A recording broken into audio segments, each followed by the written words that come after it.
Hello, good evening, everyone. Hi, Adeze. I think I can see you join the stage. Can you hear me? Yes, I can hear you, Sandrine. Good evening. Can you hear me? Good evening. Good to see you. Good to hear you again. Yes, I thought I might be doing a bit. Oh my God, my mic was actually muted. My microphone was muted. I couldn't hear you speaking. Hi, everyone. I'm seeing your emojis. How are you doing? I'm seeing people are still joining. How is everyone doing today?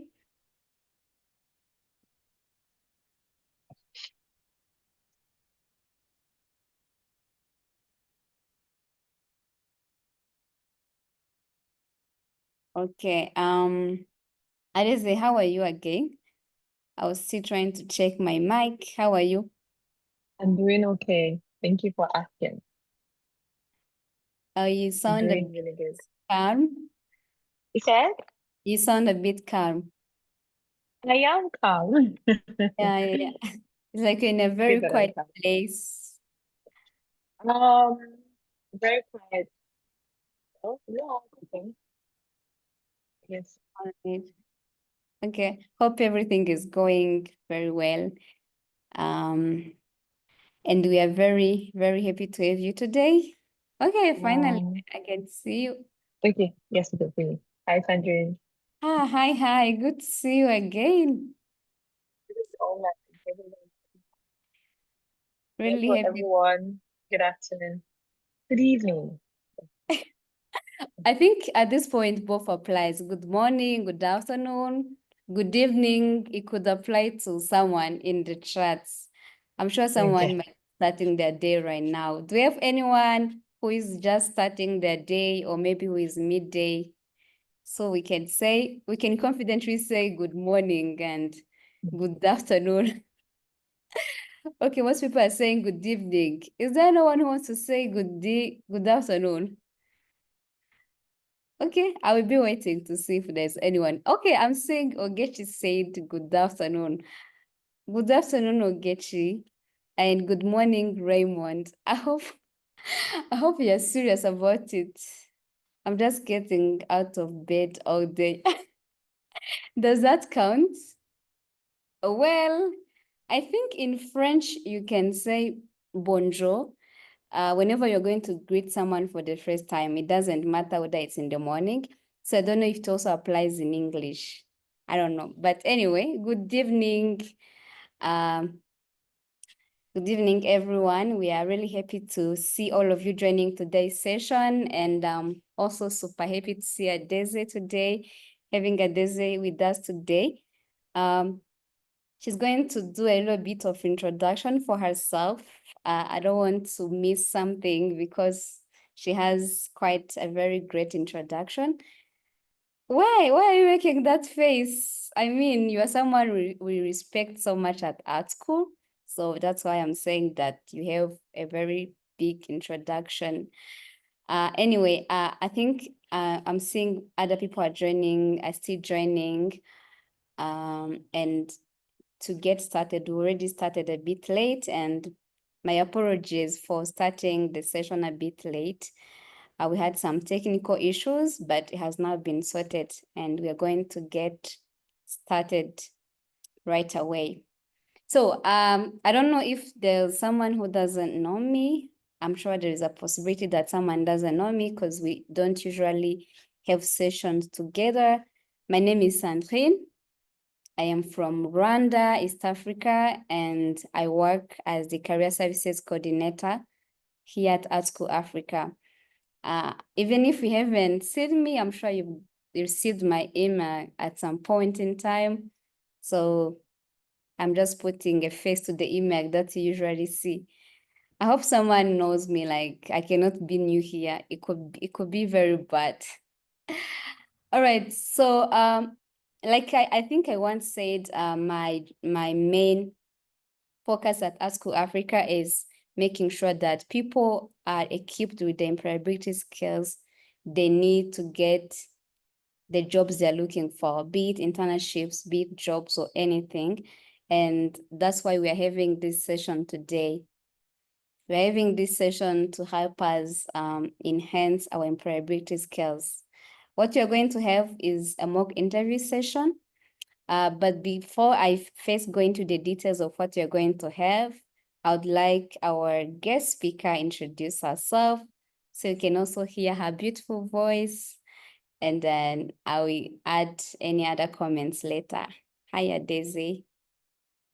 Andrine, we've been doing this thing for so long and you're so good at it. Tell me about beautiful voice.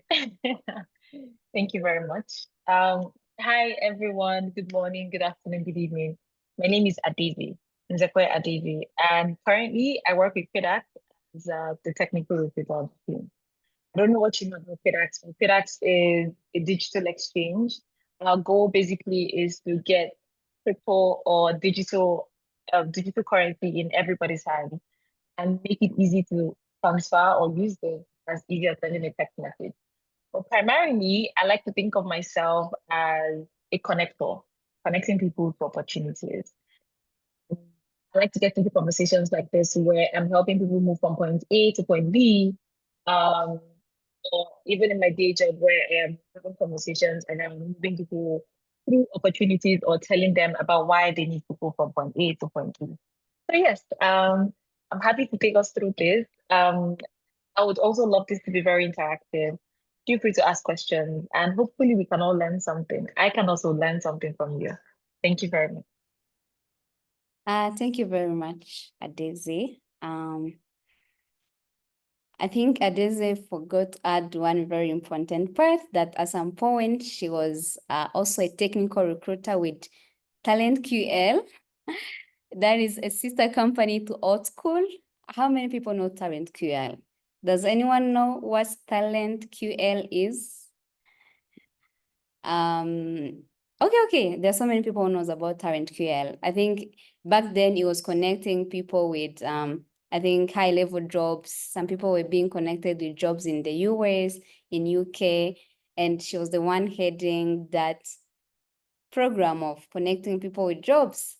So that's part of the reason why we even reached out to her, because she has supported so many people, vetted so many people who got jobs in bigger companies, not just in Nigeria or Africa, but also on an international level. And she's the best person who knows what employers are looking for.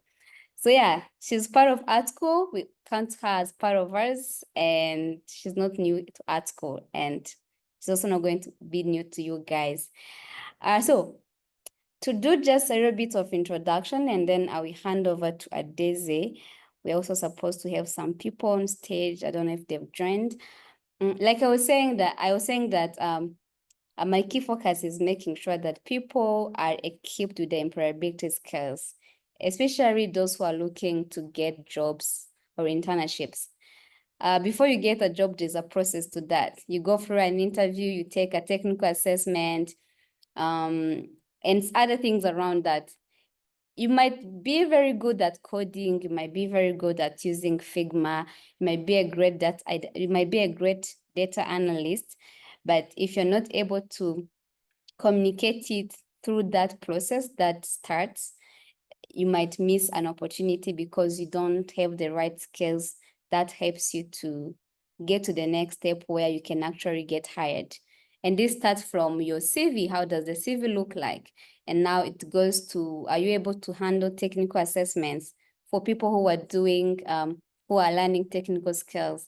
And then there's also the part of, okay, can you actually be able to express what you've learned? Can you be able to express it in the sense that an interviewer can understand that you know what you're doing and you deliver value to the company? So that's the focus of today's session. And the very main reason why I thought we could be having this mock interview session, by the way, this is the very first mock interview session we've ever had at Art School Africa.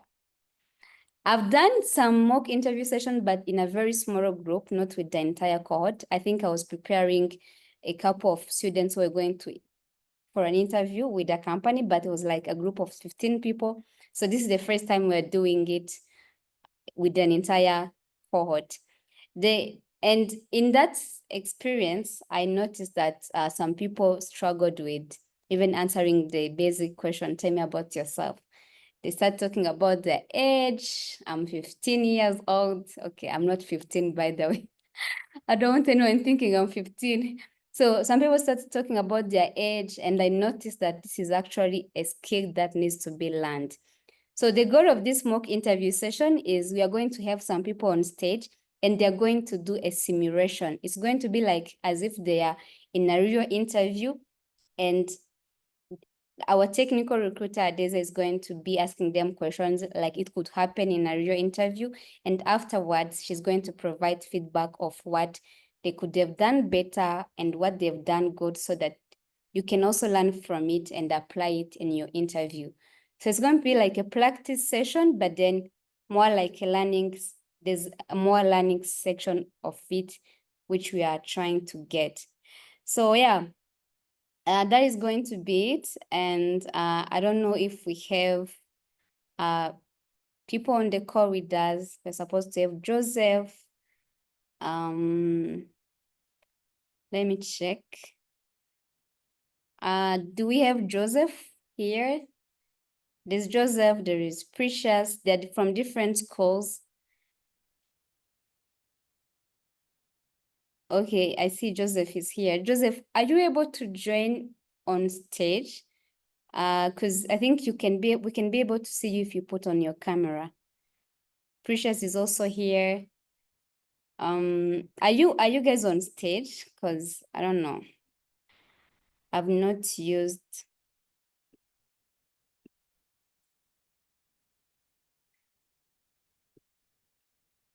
Okay, Joseph, I can see you, but are you able to actually join the stage and put on your camera and unmute?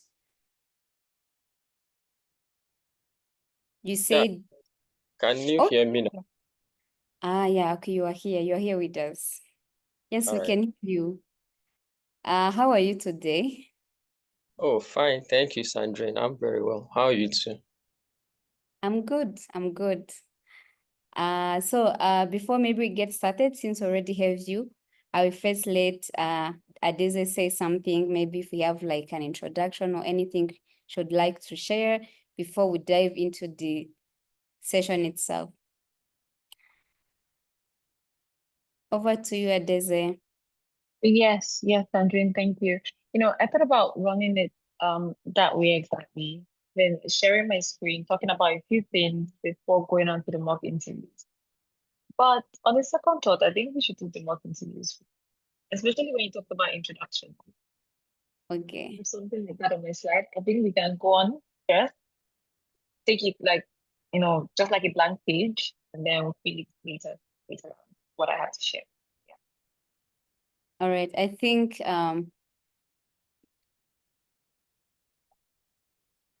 either way works. Either way works. So we can get started with Joseph. Are we be behind? So Joseph, are you ready?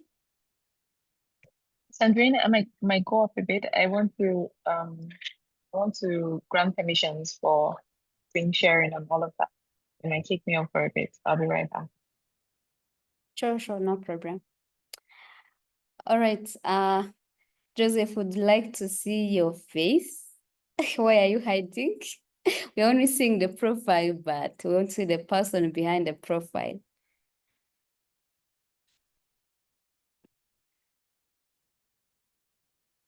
Okay. Hi, Joseph.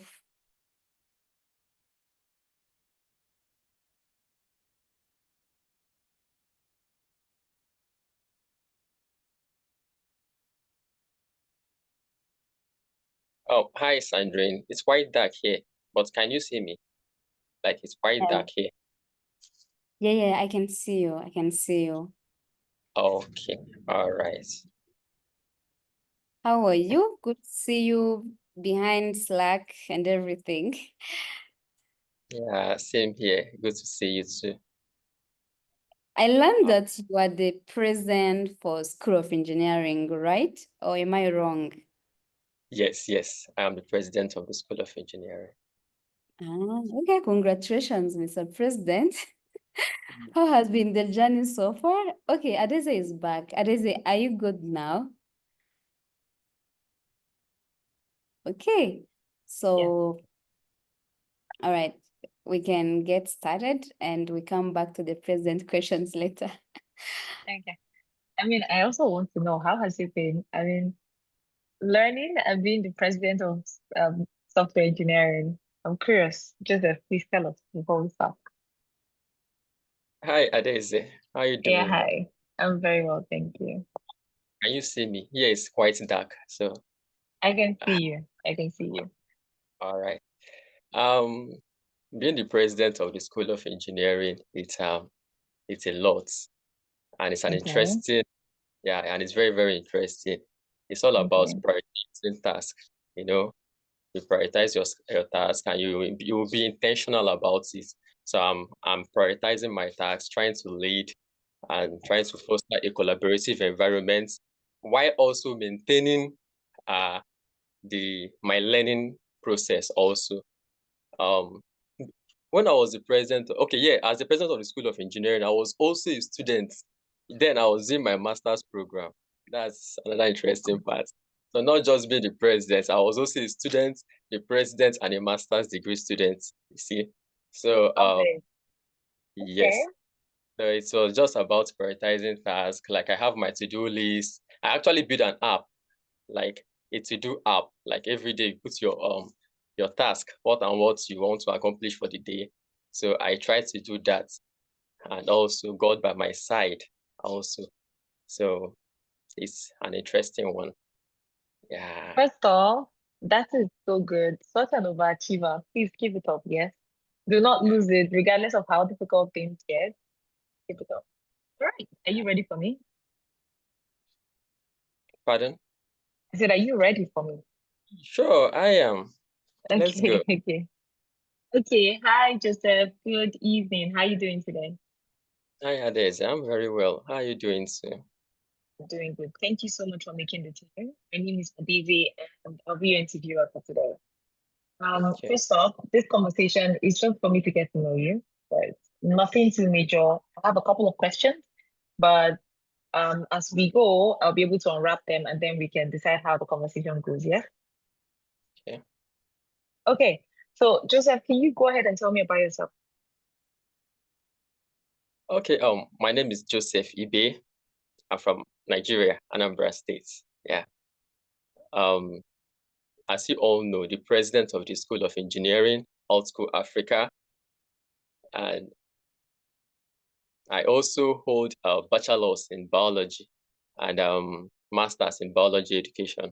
So transitioning into tech, from biology to technology. So that's kind of my life. So transitioning into this technology has been an amazing journey. Of course, a lot amazing journey. In the field of science, it's all about inquiry. It's all about thinking, being a critical thinker, and all these skills as a scientist helped me to leverage them now on the tech in my tech journey. So I've been able to work in some places. Will I say work per se? Okay, yes, yeah, work anyway, as an AWS community builder. So I was selected to be an AWS community builder in the containers category. So I shared DevOps practices, technical writing, and other stuff. I've also been I was contacted by Coda Legion to be a guest blogger for them. So they actually saw my participation and my engagements. They invited me. So I'm also a guest blogger for Coda Legion. And of course, I'm a student of the Alt School Africa, School of Engineering. And also I was also a campus ambassador for the School of Engineering while I was doing my master's degree program. And so I'm actually a kind of a person with lots of experience, like real life experience, and other kind of experience, like in technical experience, in DevOps per se, because in my tech journey, I'm okay, well, I say I'm striving to be a cloud engineer or DevOps engineer rather.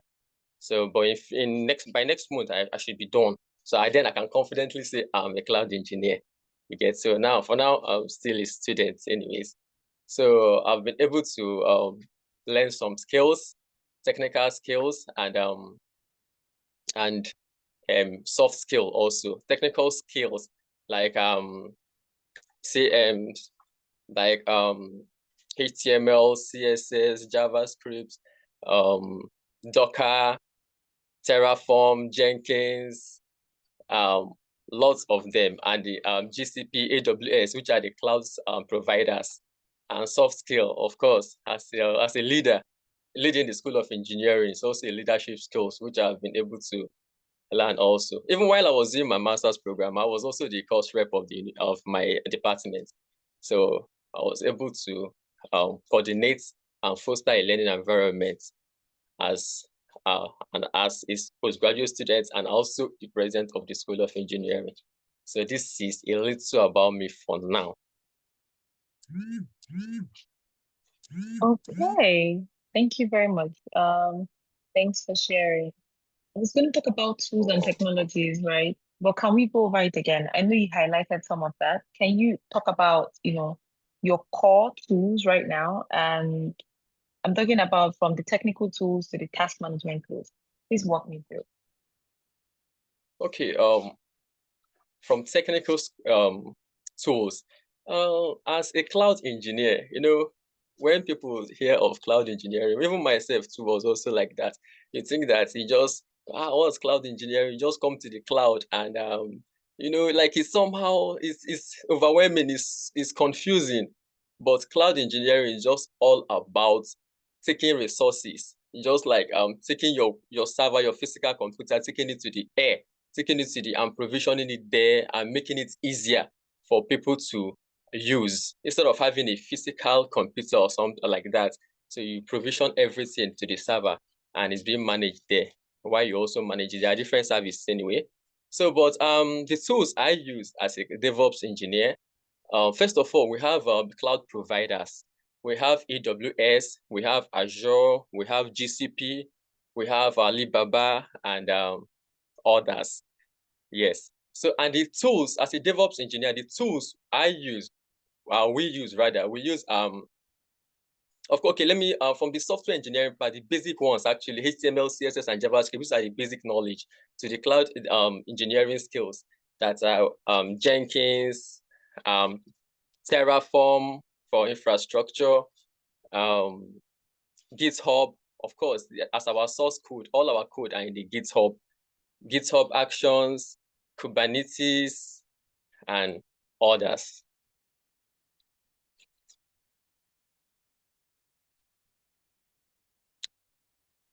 Oh, can you hear me? Yes, I was asking if you're done with the tool. Oh, okay. For now, yes. These are actually the major tools. Okay, Yes. okay, that's fine. Thank you so much for sharing. Moving on from that, I'm curious, what are you working on right now? What am I working on? Like a project I'm working on? Yes. As a cloud engineer, what are you working on right now?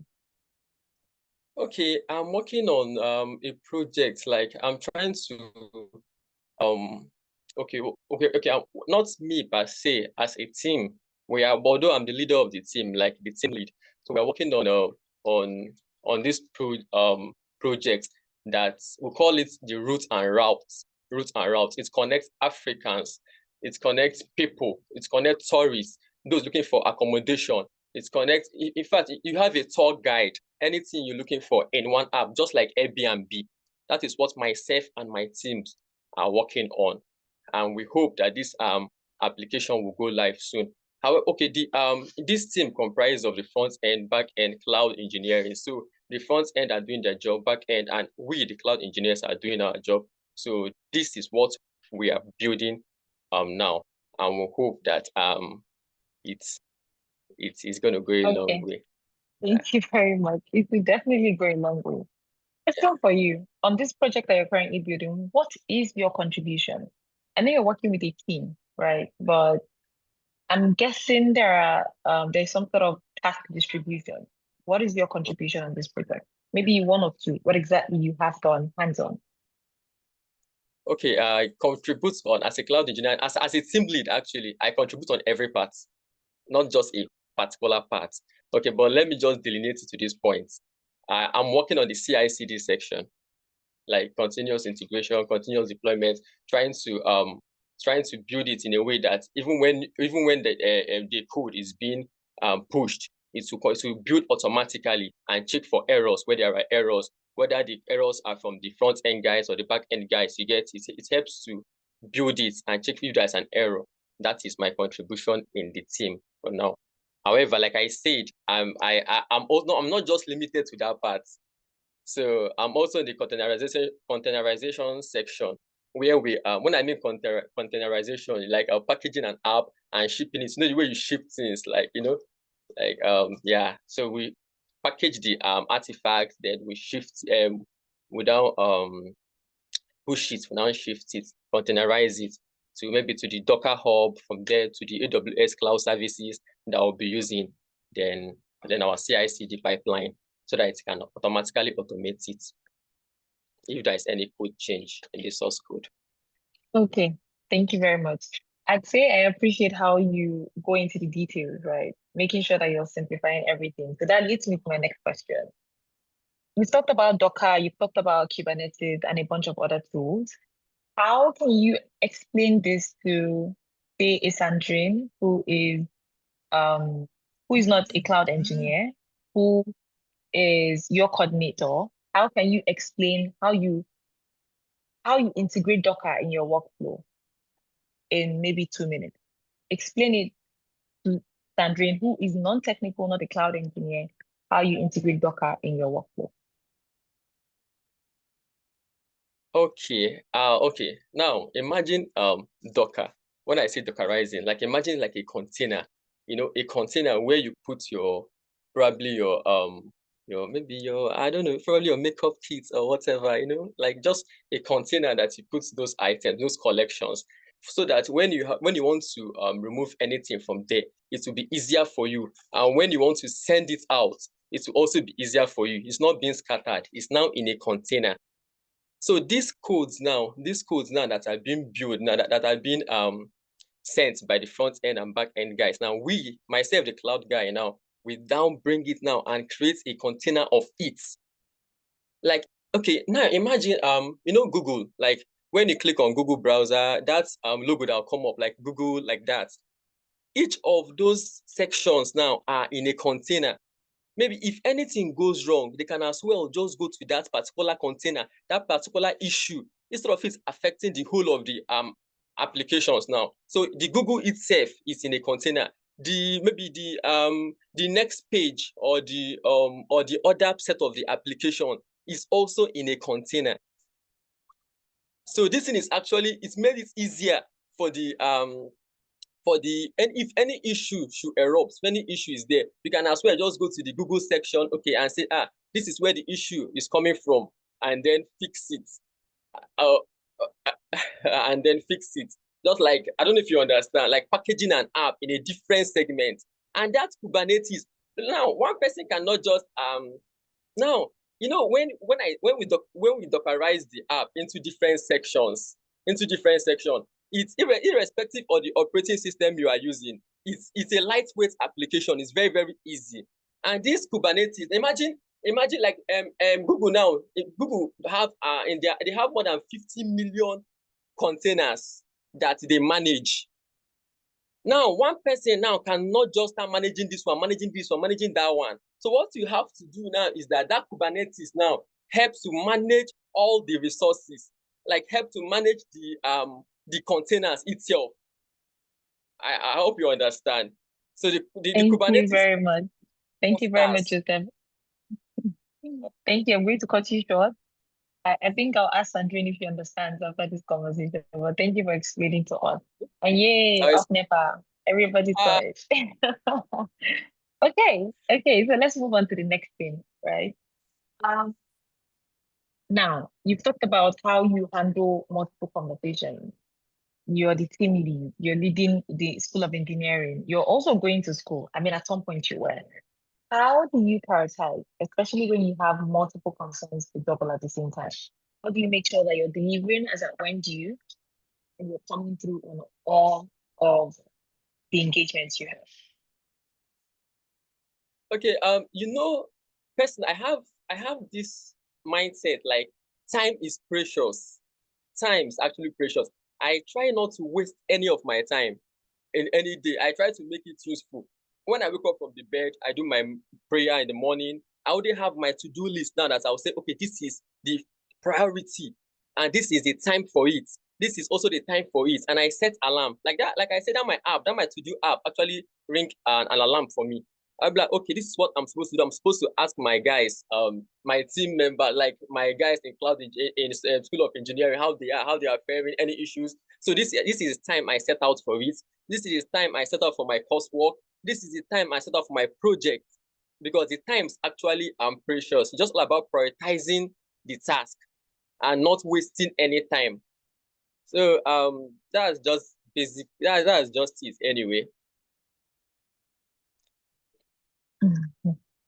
All right. Thank you. You manage different teams. I mean, I love the fact that I can draw context from that. So the question really is, aside from leading the team, there's the people management bit, right? Because there are different people on the same team, and you have to make sure that everybody's working on the same goal and everybody's in high spirit, right? When there are disagreements, how do you make sure that we are all still focused what we need to deliver? What is your process for that? Well, as a leader, one should know that disagreement, in fact, as a person, disagreement is bound to happen. It's normal. So it's just all about how you handle it. So how I handle it is, first of all, communication. Of course, communication is the key. Then I'll ask, what is the root cause of the problem? If it's the one that I could call a meeting, an emergency meeting, hello guys, we're having an emergency meeting by so time, please be in attendance. So then I would address the issue, not to push blame. No, because everybody have right to express themselves. So just to look at the root cause of the problem and try to then find a balance between those that are having misunderstandings. It could just be a normal misunderstanding that just skyrocketed, you get. So you're just finding a way of trying to settle the issue, the root cause of the issue. So I don't know if that answers it.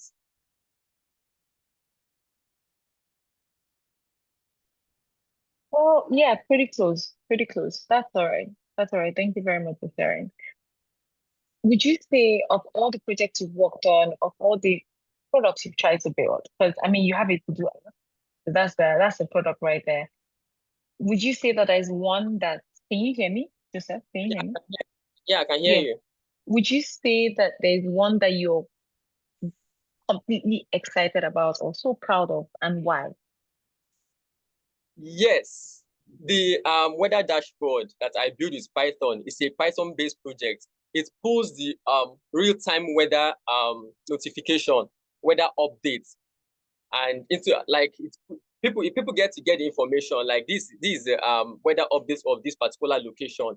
So I actually uploaded it into an AWS S3 bucket, and API. Of course, I use an API to connect to the API of the data.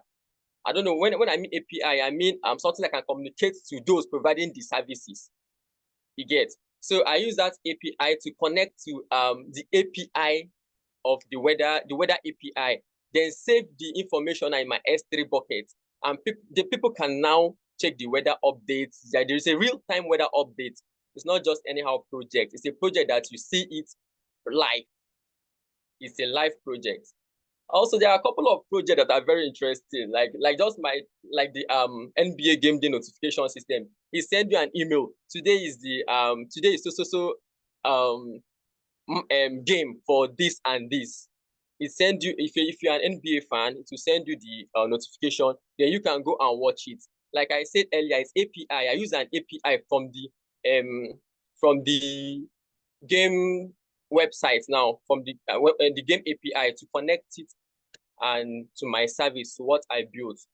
So that is it for now.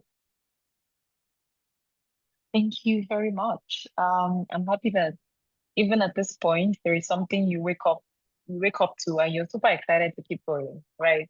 So moving on from that, let's talk about housekeeping. We're getting to the tail end now. Do you have a notice period, or if we are to extend an offer, can you join? When can you join us? Sorry, I can't hear you, pardon. Can you hear me now, Joseph? I can hear you. Yes.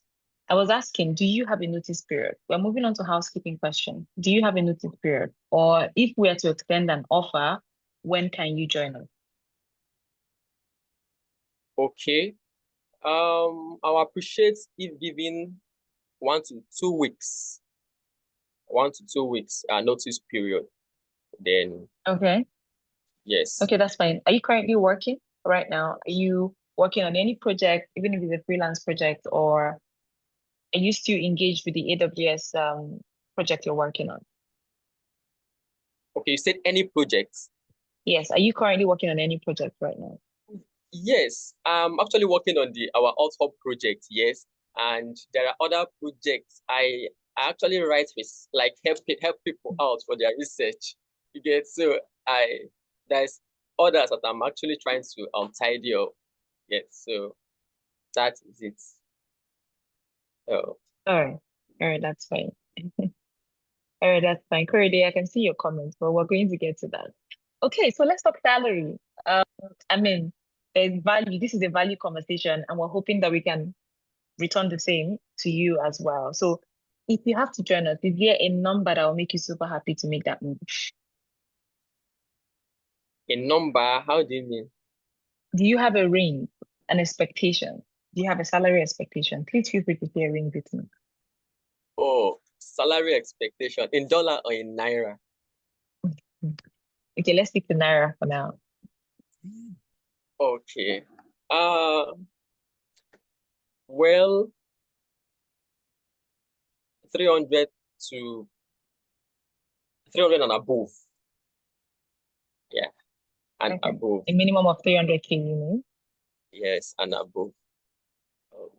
All right, that's fine. All right, that's fine. So I think that'll be all from my end. Do you have any questions for me? Okay. Nice chatting with you, Adaeze. What was the work culture of the work culture of the kind of work of, like, the environment, the work, how is it, like the nature of the work and the work culture? Like, is it Right. Believe in a typical situation, if this is a specific company, I'll be able to share something. I'll end this here because this is not very specific and I cannot answer that question, right?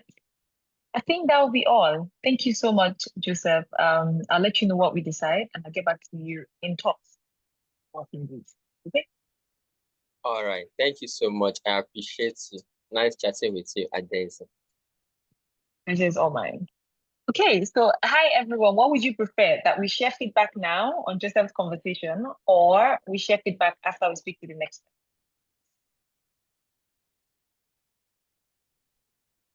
one? Oh, yes, we share feedback now. All right. Okay. Sorry, can I go offline? Can I go off the video, or should I No, start? no, you should stay. You should stay. Oh, Okay. okay. So I can see that the majority is now. All right. Joseph, how do you think you perform? Let's start with that. I mean, I'm going to, before you go on, there's that notion that you as a person can score yourself even before the next person scores you. Some level of introspection is good, some level of self-awareness. So how do you think you perform through this conversation? Well, I'll leave it out to the judges to decide on how I perform. No, this is a very valid question and I want you to answer. Please go ahead Okay, and tell me. I think I perform pretty well. Like, I perform pretty well. Yeah, but like I said, it's left for the judges to decide. that moment that after writing an exam, you feel that, you wrote so well. Like you did, I wrote this exam very, very well. Then I come to the board, say, I got that, I got this C, I got that. What happened? So like left for me, I did well, but I'm leaving it to the judges to decide. Okay, that's fine. Okay, Amarchi Carlo, I can see your comment. You think his performance was, let me see. 1 minute, please. Someone is saying 7/10. Okay. As below average. Someone who has this much experience. Okay, thank you, Amarchi. Okay, I should answer. All right. All right. Okay. Okay, that's fine. Okay, All right. please, I think and coming. I think okay. this is a great Yes, part yes, yes. of Thank that. you very much, you guys, for sending in the comments. I love the ratings, but then let's go on. Joseph, you can still hear me, yes? Yes, I can. Okay. Now to my feedback. First off, I think you have done really amazing work, right? For someone who is where you are, especially just picking up the skill. I mean, you're just picking up the cloud engineering skill, yes, from all school. Are you part of the cohort that is graduating? Yes, next month. Okay. First of all, congratulations. I think you Thank have you. done really well. The first thing is Thank I see a lot of interest, right? I see that you're interested in what you're doing. You love what you're doing, right? I can tell just by listening to you. Sorry, I'm going to be looking sideways. I took some notes as you were talking. I can give you just the feedback I have. All right. And another of communication, and not just communication, you understand that, or can you guys hear me? Yes. Okay, not just communication, you understand that you understand the importance of communicating technical details in the in the simplest way possible. You try to make it fun, which is good. I mean, work is already too serious, and we should all try to make sure that we are being lighthearted when we are at work. So I appreciate that. You have a knack for details. So all of this I'm highlighting, you should pay close attention to it. Maybe make sure that you are maximizing it however you can, right? And everybody, these bits or these things I'm mentioning are super important. You have to love your work. When you're communicating your work, you have to communicate, you have to talk about it like you actually enjoy doing it, right? You can wake up, yes, without so much preparation, still get really good work done. For example, I tell myself sometimes that recruiting is tough, but when I get into conversations like this, I think I actually enjoy it, right? And that is something everybody should keep in mind as they go through their day, as they go through their work. Okay, so the last bit, I would say that you understand the fundamentals of what you do. How you explain dockerization, how you explain containerization, how you talk about AWS and the workaround. Super. I love it. Super awesome. Okay. So moving on from that, let's talk about other things that I would say that you need to do more on or you need to work on, right? The first would be your introduction. When I share my screen, I'm going to share what example of a sample I put together for introduction so that you guys can see. But Joseph, I think you can do more when you want to introduce yourself. A recruiter who has gotten your CV already knows that you're from Nigeria. You don't need to bring out that bit, right? We're focusing on who you are, right? And who are you right now? Away from being a cloud engineer, you can think of yourself as a builder. You can think of yourself, if you remember when I was introducing myself, I don't know if you heard, I think of myself as a connector, right? Even if it's not just in the formal way, when I am in my life or in my everyday life with people, with my family, I see that bits and pieces of my everyday is about connecting people to opportunities or connecting people or just making people super happy to some extent. So think about that. Who are you, right? And then moving away from who you are, you can talk about what you do. That is where you can talk about the projects you've worked on. You can talk about the skills you've acquired. You can talk about um some of the projects you've built, what you're even currently building, right? And then a little extra is, what are you excited about right now? I asked you that question. What are you working on right now? What are you excited about? And why are you having this conversation? Because I would assume that you've taken some time to learn about my company, right, before meeting me, the recruiter. Mind you, every business, every business has, or every company has what their interview process is. But typically, you want to make sure that you prepare yourself for that first conversation with the recruiter. It is not the most technical conversation, but this person wants to understand what you've done. They want to understand how you've applied your skills. In this case now, you are an entry level professional. So I mean, it wouldn't be the most technical conversation. I know for a fact that, for instance, with CREDAC, when we're trying to hire interns, or when we do cohorts for internships, we don't really go into the very technical bit, because we want to understand that, you understand the skill, right? And then you understand the application and want to hear about where you've applied it. Do you understand? So when you're introducing yourself, please don't forget, who are you, right? What have you done, or what are you currently doing? And why are you here? What are you excited about? Or why are you excited about being here? That's that bit, right? I would not fail to add that you were pretty engaged in this conversation. I mean, I could see people engaging you in the comment section. I could see you engaging us as well with your gesturing. So communication is not just about talking. Communication is your body language. Communication is what I can see by looking at you. Are you excited, right? Are you carried by what you're talking about? Are you present? Are you even engaged, right? Aside from engaging us who are listening to you. So I wouldn't forget to add that. Thank you very much, Joseph. Another bit is, with all the work you've done, you need to work towards fine-tuning the conversations you, right? You do really good explaining the details, but you lose the audience halfway. When you're talking about everything you're talking about, when you're giving the details, something like that. Oh, it's not something like that. It's something you've worked on. You should be proud about it. You be proud of it. To be able to write it down in 3 simple sentences, or in 3 simple words, right? Be clear and concise. You understand? When I asked you about tools and the technologies you have worked with, I expected you to go on, this is what I use for instance, if I'm talking to a software engineer, I want to hear about tools. I want to hear about frameworks they're working with. I want to hear about the tools they use for testing. I want to hear about databases they've worked on. I want to hear about task management tools they're working with. Yes, task management tools are something, right? The likes of Jira, the likes of Trello. I need you to, do some practice, fine-tune your conversation. It should be short and simple, right? You find that when you talk about something interesting, the interviewer will ask you more questions. For instance, when you talked about Docker and containerization, I asked you more questions about that, right? It doesn't mean that you don't go into detail, but know when to look at the sweet spot and when to stop. Sweet spot is if you can talk about what your personal contribution on a project is.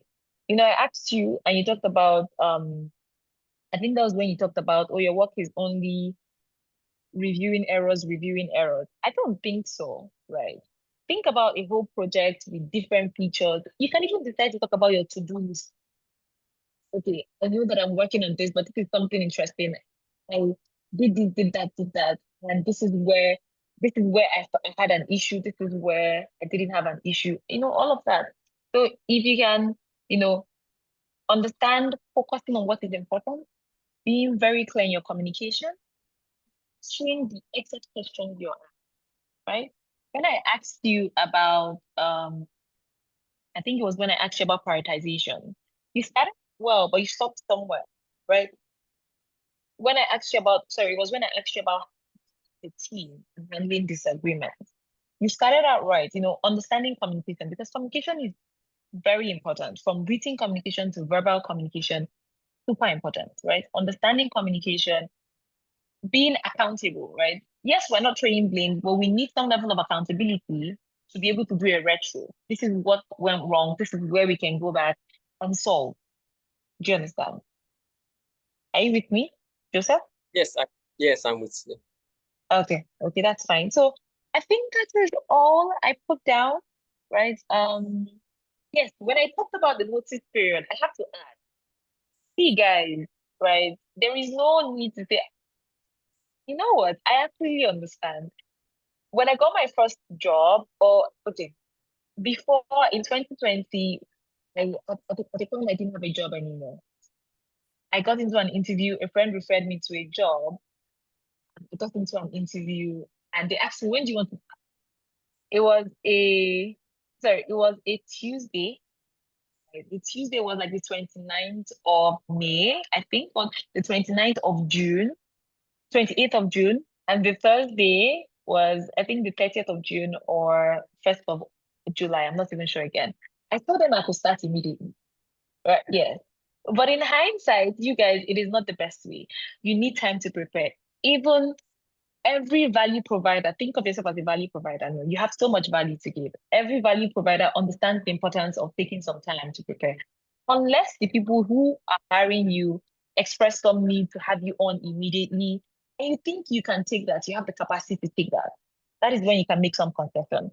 But at the very least, take 1 week, prepare yourself, right? You see, before you take on a new job, you must have some system that you are working with. When you take on a new job, believe it or not, your system has to change. Your everyday will definitely change. So you need to prepare for that. If you used to cook, maybe every day, you might not be able to cook every day again. If you used to if you used to go to the gym in the morning, you might not be able to go to the gym in the morning anymore. You might have to change that to the evening. So a little bit of planning is important. So you don't have to say, oh, I want to start immediately. I see a lot of people saying, guy, I have to take the job now. No, take some time to prepare for the job, unless they need you immediately. Even ask for a day to put your affairs in order before you start. Very important. Some people, for Christians or I think some people still want to take a day to pray and start. I mean, this is different for different people. But yes, I think that's it. But one thing I have to add is in your preparation, please learn about the company. When I was asking you about salary expectation, you asked me, is it in Naira or in dollars? There's a lot of information out there now, right? There's so much, there are so many tools you can get information from. Google is your friend. When you go to platforms like Glassdoor, they can give you some insight into how some companies work, how some companies pay. And aside from researching, go on and ask questions. Network with people who are already in the company. Ask them. Granted, you might not get responses, but it's a game of numbers half the time. And you can find that some people will come through and let you know that, oh, hey, this is how we work. Negotiate your salary in Naira and conversations like that. I think yes, I think that is all I have. Any Hi, questions Ada. for me, Joseph?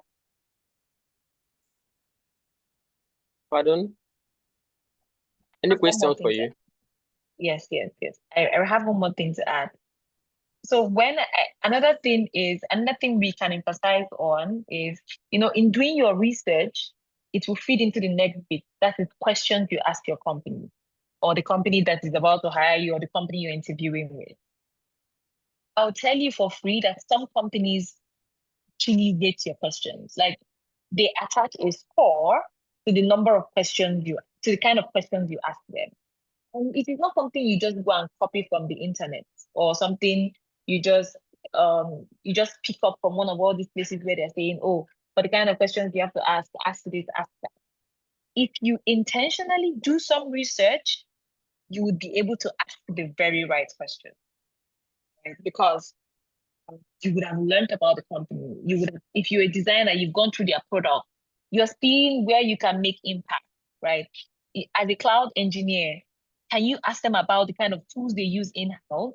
What do they use for their data storage? Where do they have on-prem servers, or is it just virtual servers? These are the kind of questions you can ask, just as examples. But of course, there are options, many options available to you.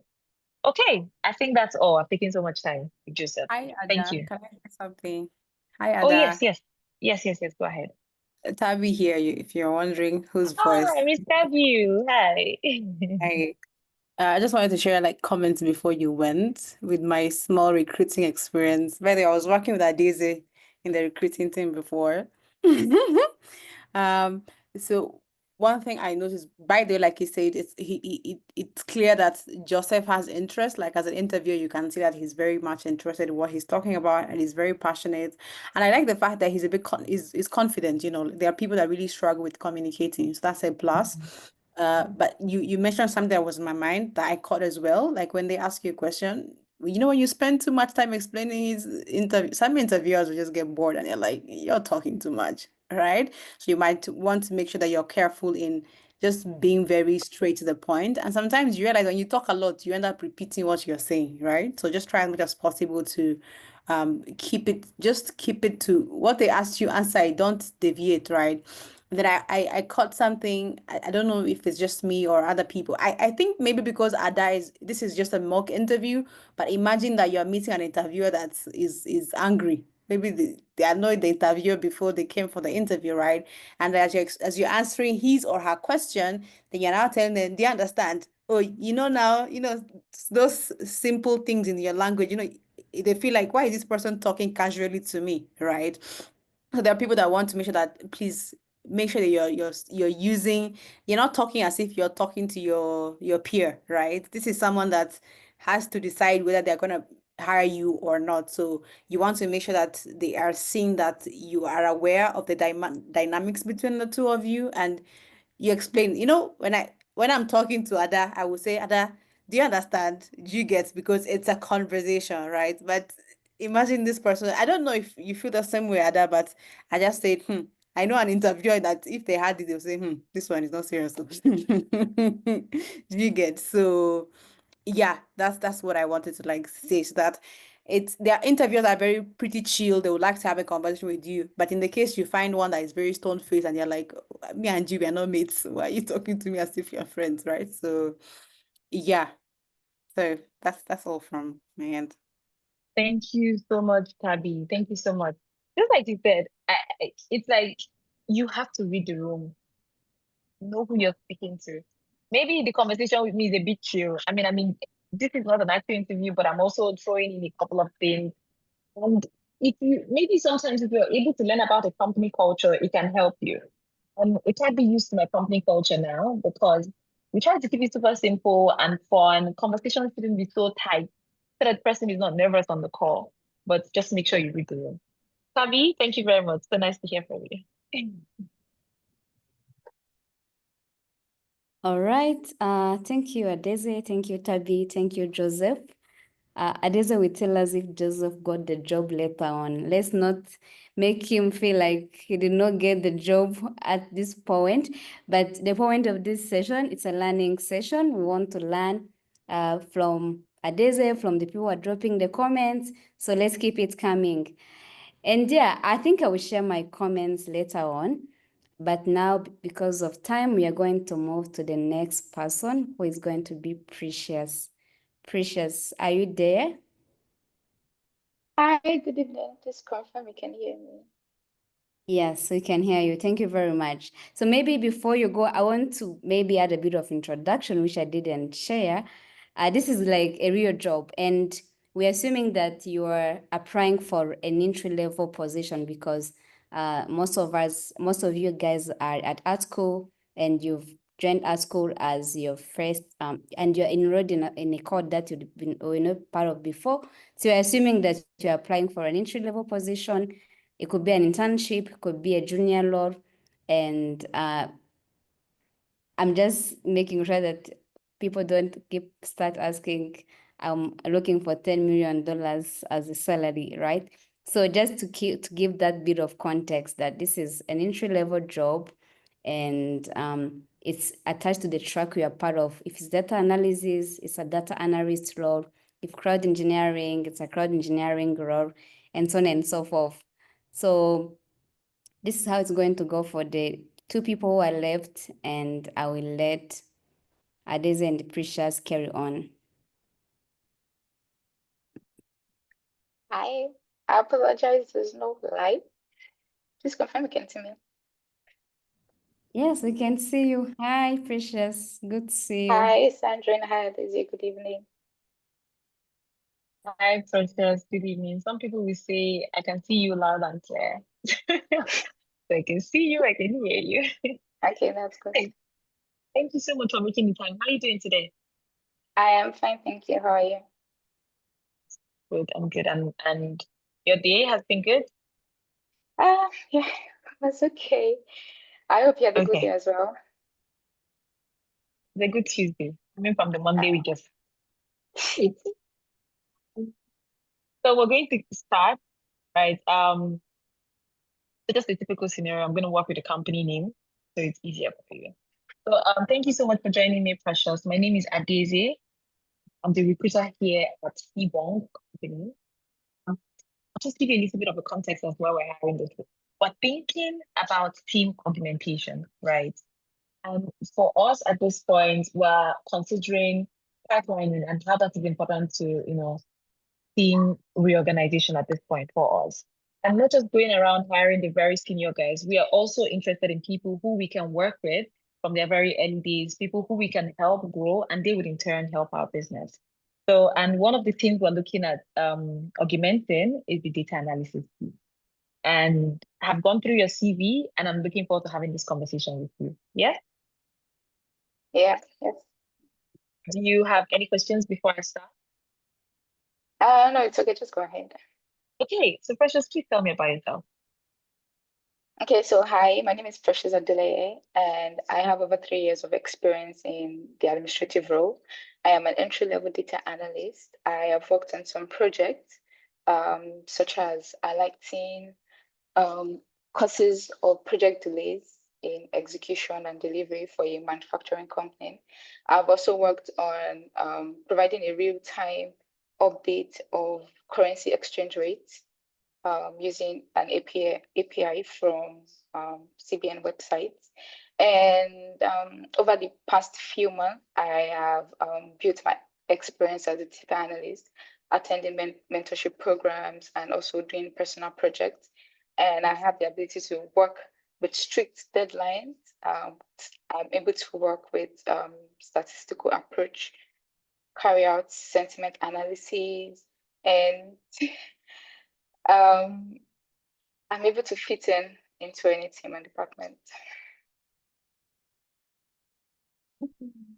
Okay. Okay, that's fine. Thank you very much. Let's talk about the tools you work with. Can you walk me through what that looks like for you? I'm talking about, think about your top 3 tools or tools that you've actually built real projects with. Okay, so my top 3 tools, number one would be Microsoft Power BI. I've worked with that. I've worked with spreadsheets, especially Excel. I've worked with structured query language. I've worked with Alteryx, and those are the main data analysis tools that I've worked with for building my projects. I've worked with Python just a little bit. I'm not very proficient in the use of Python, but I have an idea of how to use Python. Okay, that's good. What about task management and even just your everyday tool? Okay, for everyday tool, I just use notes and reminders and sticky notes for my task. I prioritize them from importance, urgent, and all that, which enables me carry out my tasks effectively. I also make use of other tools such as Google Workspace, Microsoft Office, and other team collaboration tools for meetings, Zoom, Teams, and Google Meet. Yes.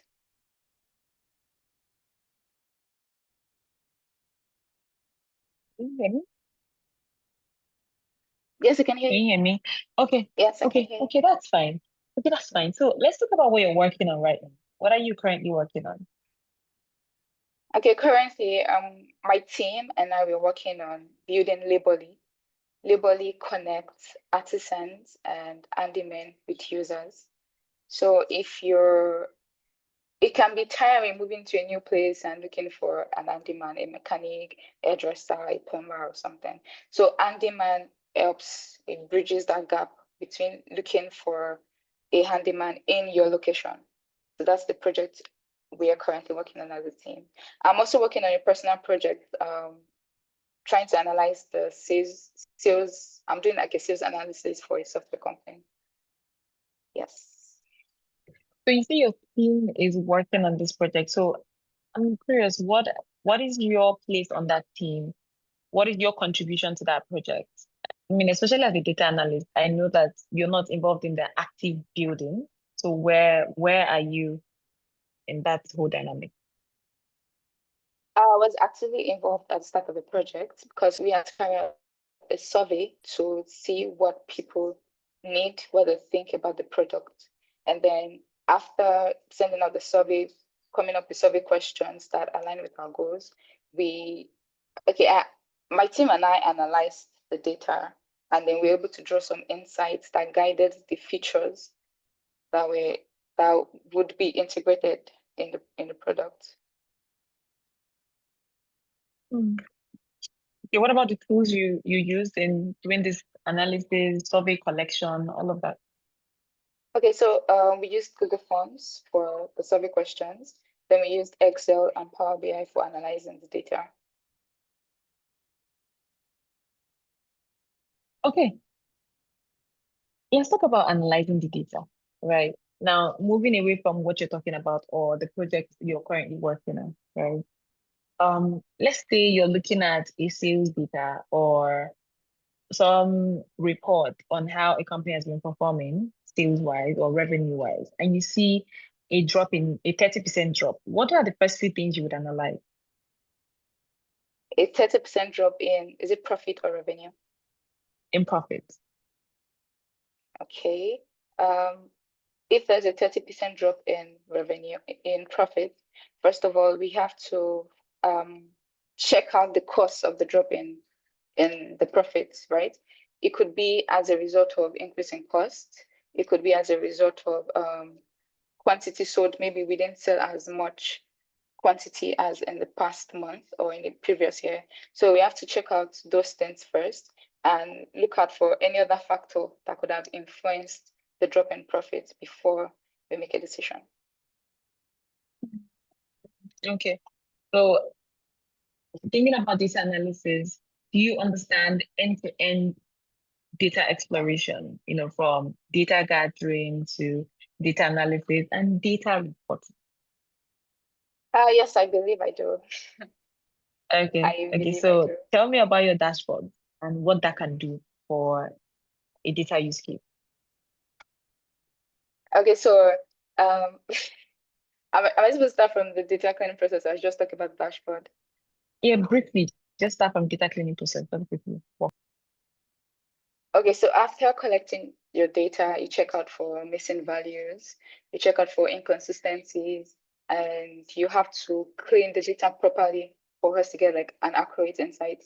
So after preparing the data, you take it to the whatever tool it is that you want to use. If you're using Excel, if you're using Power BI, if you're using SQL, depending on the business objectives or what you're trying to achieve. So after picking the right tool, then you analyze your data. For me, if I'm using Power BI, you might need to calculate some DAX. You might need to find maybe profit year on year, month, like a lot of DAX to help you figure out some other things needed for your dashboard to look, to tell your data story. Probably an increase, like you said, a 30% increase in profit, or maybe there's a drop.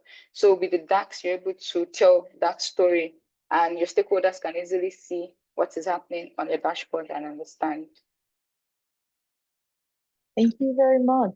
I appreciate that.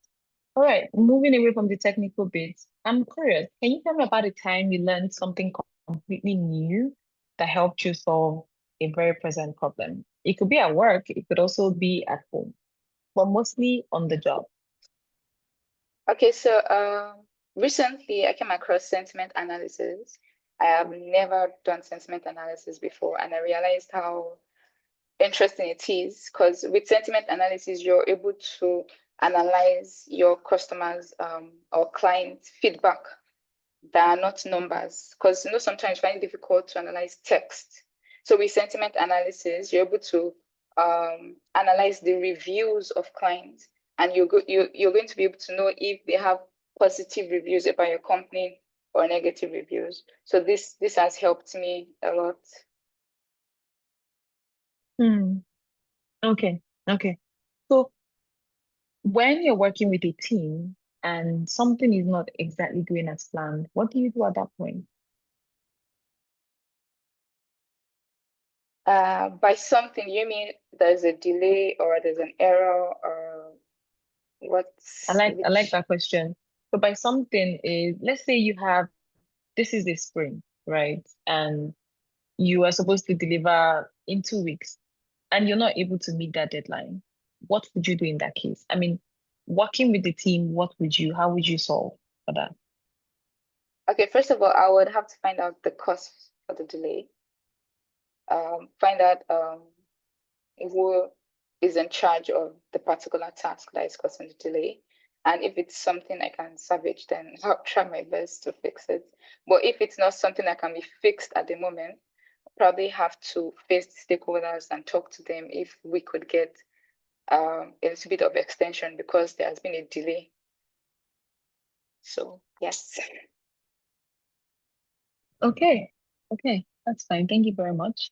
So when you don't have direct oversight, say you have a manager or a team lead, right, who is not available or who is not there to manage you, how do you keep yourself accountable?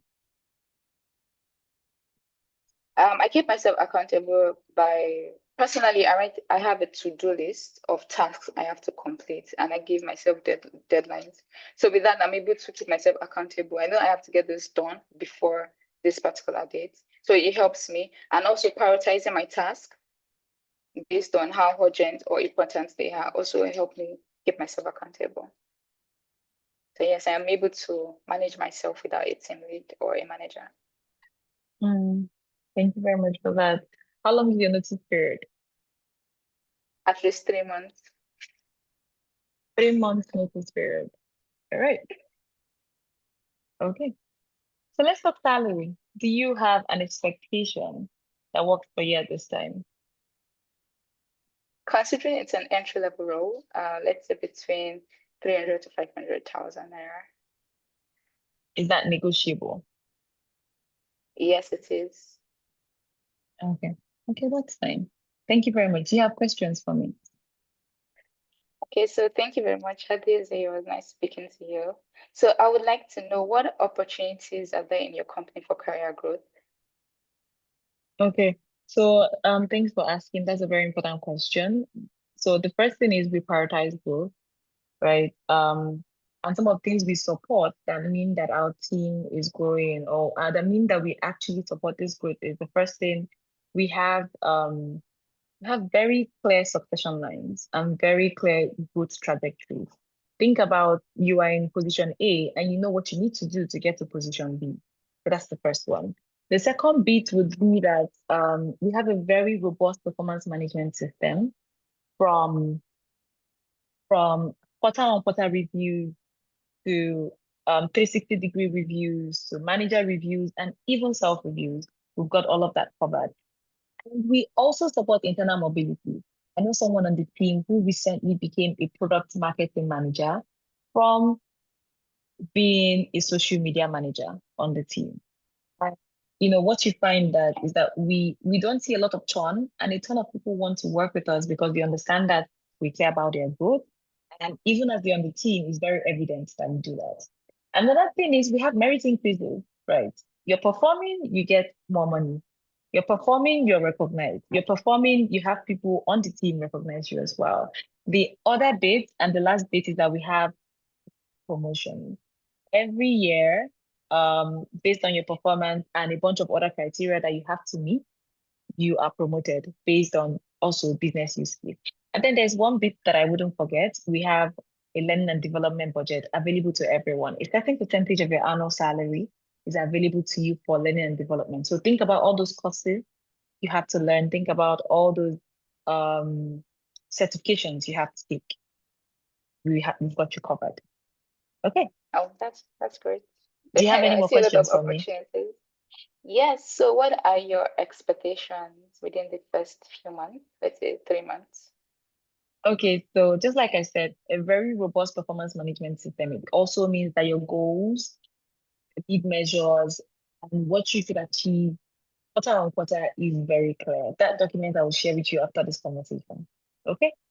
All right, that's fine. Thank you very I much, think babe. that'll be all. Yes, thank you very much for making the time. I'll let you know what we decide. Bye for All now. right.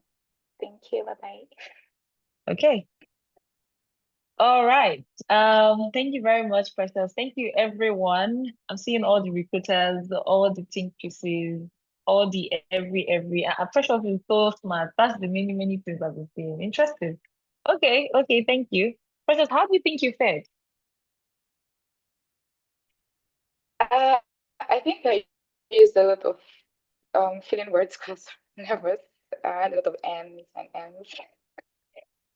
But Okay. I think I tried. Okay, I think before I go, I'd like someone, Sandrine, is it possible to bring up someone to just give us feedback? Just one person to give us feedback. Would that be possible before we go on? Just 2 minutes, what do you think about this conversation? Or should we do the chat box? Yes, Please chat tell me. box. Chat box. Okay, thank you very Maybe much. drop on a scale of 1 to 10. Well, how can they score her and why? Please add the reason. Is it Yes, because add your wife. articulate? Don't just add the score, also add the reason why. And she's going to read through. Yeah. What did you eat?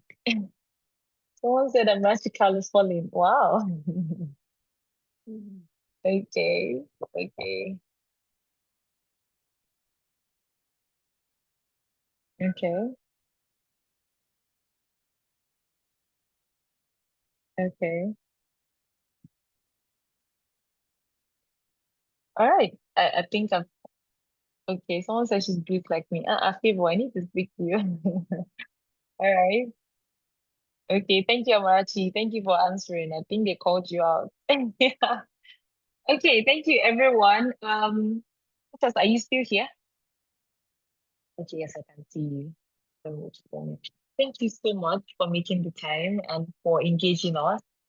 I also agree with a ton of them. You were really good. This conversation was super easy. We didn't have to, this was good. This was good. First off, I can also see interest. And it's like there's something people are doing Sandrine that I didn't catch on where there. Like everybody is super excited, or at least you guys have spoken to. There's some level of excitement talking about what you're doing, right? And I love the fact that you also understand the details. We talked about sentiment analysis. This is my first time of hearing it. You see, I told you guys I was going to learn something today. So I'm going to go back and do some research about sentiment analysis. But yes, thank you very much. You were very clear.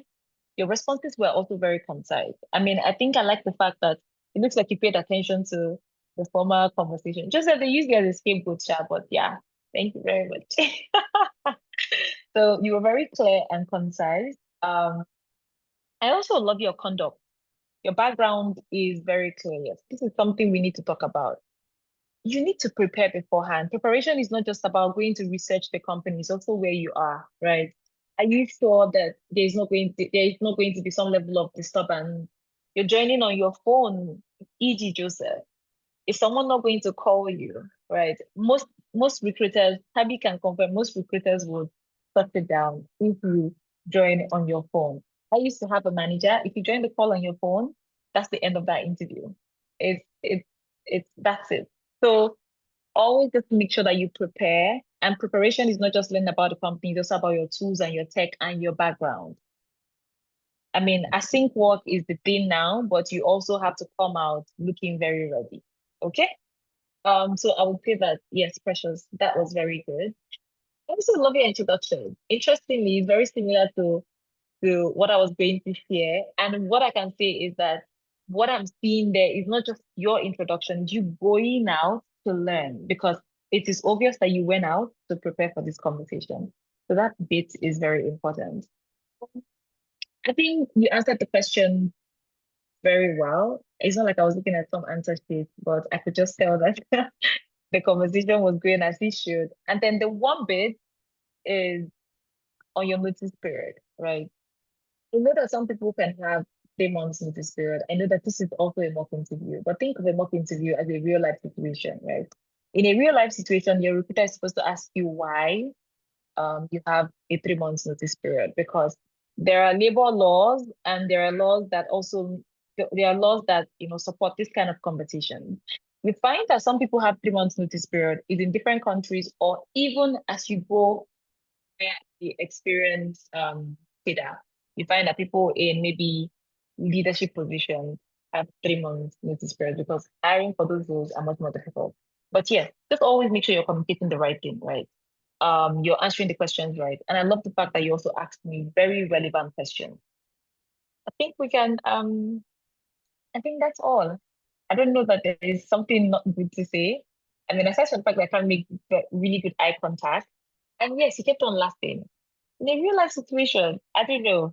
We have to work on that, right? Please, just pay attention to that. I think that's all from my end. Does anyone else have something to add? I'd like to hear, please. None Something? on my end. I Okay. just want to say, like, she was very hesitant to come to this mock interview session. She was like, I'm very shy and everything. Now I'm seeing how she nailed it, and I'm like, thank God, because this was really good. And from the comments people provided, this was really a very good interview, and I'm hoping that many people learned a lot from you, like from your composure, from the way you prepared. Everything was really amazing. So well done, Precious. This was Well great. done. I absolutely agree. Thank you very much. Okay, I think that's all. All right. So we move to the last person before we run out of time. Next, we have George. George, are you ready? Hello, good evening. I'm ready. All right. I will let you and the Daisy carry on. Okay. So someone says they have a question about the smile critique. Well, I Okay. think I asked if they can drop their questions under Q&A, and we can come to them when we are doing the wrap-up session. Okay, please. Yes, yes, yes. All right. All right. Joseph, are you there? I don't think I can see you yet. George, I'm here. Hello, Oh, can you see me? Can you hear forgive me? me, George. Yes, yes. It's Hi, okay. George. Good evening, Good Adezi. evening. How are you doing today? Very well, very well. Thank you. What about you? Okay, I'm so sorry for joining this interview late. I think we can get started already. Okay? Yeah, sure. Okay. Just my name, just a bit of a context, then we can move on. A bit of context. My name is Adeze, and I am the recruiter at Fisher Company, right? Fisher is a financial services company, and basically our everyday is making sure that is trying to make sure that transactions or our customers and clients get the best value in using our products. Another bit is that we're also trying to make sure that we are scaling progressively. And scaling progressively means that we're evaluating our teams, we're evaluating our design systems, we're evaluating our business. And that also means that we've discovered that at this point, we need to augment the team. For all the growth projects we have, we want to make sure that the team is properly manned and we're not lacking when it comes to manpower. Okay? So for this conversation, we're looking to hire a product design intern. Thank you so much for applying, and thank you so much for coming through for this chat. For Yeah, starters, thank I'd you love for for you having to me. Thank you. thank you. For starters, I'd love for you to introduce yourself. Tell me about what you're currently doing. Tell me about the tools and technologies you work with and what you're currently working on. Okay? All right. Hi, so good Thank you. evening, Adezi, once again. My name is George Babalola. So at first, I don't want to be a product designer. I was into fashion designer, I love designing pretty things, making something look better, coming out with a bright color and some beautiful colors on people, right? So back in 2023, there was this fateful day. I was strolling to my fashion designer shop, right? So I saw this banner that says coding, school of coding, blah blah, and all those stuff. So I was like, what is coding? So it was my brother that that enlightened me on coding that there is this thing called Techie. What's Tech? So faithfully, they said they have different track inside as it to become a techie. So I was like, okay, I would prefer these so things. So I said, let me go into UI UX, UI UX product design. To the fact that I am a graphic designer before. I am a graphic designer before. I use Photoshop.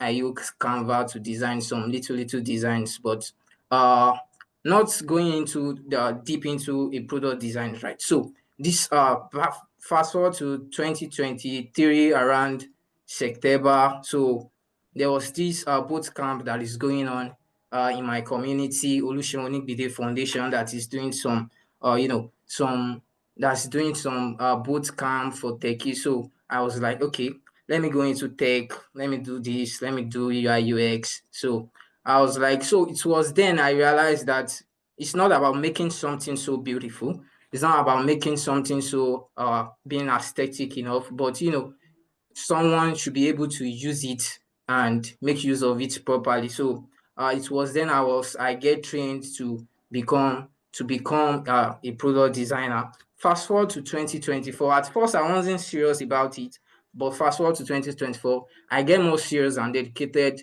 to product design, learning more about product design and doing all of that stuff. So fast forward to the ending of 2024, I was like, okay, I gained some grants as a product designer, as a UI UX designer. So I want to like volunteer for some company. So talking about my experience now, I volunteer for a company in Ibadan that talks about doing some designs. Okay, so I joined them. Hopefully, actually, it's a volunteer role, so there is no payment attached to it, right? So I get into it, I was able to work with people in the industry, able to work with partners, product designers, product manager, front end, and all of that tracks in techies, right? So, uh, fast forward to then, I gain another gig on LinkedIn. So I was like, George, can you do this? Can you do this? This is not a capstone project. This is not an assignment to do. So I said within myself, okay, yeah, I can do it. So fast forward to like when I get into Hot School Africa, I get more experience, more understanding about product design. Thank you so much, George. Interestingly, I was looking at the time and you stopped just in time. Thank you. All right. I'm curious, right? Walk me through your process. And I'd love for you to be, specific on your design process, right? As a product designer, walk me through from when you get the brief to when you drop your designs. What are the things you get into, please? All right. So to talk about, I would like to know if it starting from scratch or already existing products. So to talk about the already existing products, I will look into like Hi, George. Let me answer your question. So most times you only get a brief when you're starting from scratch, right? I mean, if it's not, so I'm talking about your PROD, your TROD, right? So that is starting from scratch. So from inception to when you hand down your design. All right, so you are asking me about my design thinking process, right? So, getting to know about design thinking, I will do what we call divining the problem. What is actually the problem? What are we solving at? What am I using my sketch to solve? So, I will do some divining, understanding the users very well to know where exactly I want to come in to like make some corrections, makes the design a seamless one. So, moving forward to after divine I did bring all those problems together, put it on my dashboard and sketching out some the way I can go about it to like to provide solutions to it, right? So moving to empathy, I empathize them like by doing my wireframe, then going to my wireframe. After my wireframe, I do something of uh, my wireframe. I do my designs. Then after my designs, right, I present to the product managers for some iterations and corrections on it. All right, that's fine. Thank you very much. Talking about users, what's your approach to user testing? Sorry? You talked about doing some level of you talked about understanding your users. So I'm asking you, what is your approach, or tell me about user testing? All right. User testing is, after trying to understand the problems, right, I gather my reaching out to users by doing some surveys, some personal interviews to users. Okay, that's fine. Thinking about your work right now, would you say there's one feedback or there's one now let me connect it to what you said, especially because you talked about taking your design to the design manager for approval. Is there one feedback that has changed your design thinking or has made you rethink your whole process? Yeah, sure. There was a project I was working on lately that actually like give me another chance, like rethink, rebrand, and doing some perfect design, making some correction, getting some existing products, gathering some inspirations from it, and drawing back my own wireframe. Sorry, I ain't like. Okay. What are you working on right now? Well, presently I'm working for a AI company that are trying to build a chatting system, and having AI to understand to take your order and deliver to your location. So basically, we are working on a particular AI location that can access your location and understand things, local business within you. Okay, I love the extra bit. So, let's talk about tools now. Seeing that you're currently building for an AI product, what tools do you currently use? I'm talking about AI. Have you incorporated AI in your design? If yes, yeah, sure. I use Figma, I use Notions, I use Photoshop. At times, I do make use of Frima. I guess I make use of Frima during the project of Frima. Then presently, I'm into like learning WordPress. Sorry. do you have an updated portfolio now? And Yeah, sure. what tool did you use in building your portfolio? I use Frima using to build my portfolio presently, and I have a well structured portfolio. Okay, that's great. That's great. That's great. Um, of all the things you've worked on, I know I'm talking about this because you highlighted that when you got the gig on LinkedIn, you were so excited, and at some point you were also very scared. Is there something you worked on or even designed that you're super proud of? If you had to show us one of your designs, is that something you can show us? Yeah, sure. This particular, it's a law firm project that after designing it, presenting it to my partner, so it was well acknowledged as a great work. Like I do massively great. Turning their already products to something more aesthetic and functional. Okay, that's fine. In working with a team, right? How would you say is the best way to communicate, verbally or via written mode? But I like verbally to be more to be used for communication. Then written mode is Why? something I make use of also. Well, verbally will make me like understand the basic thing I need to understand, like breaking down with the explanations of things that I need to know before going to Figma. Okay. This is one question that's nagging at me, and I want to know if you understand it. What place does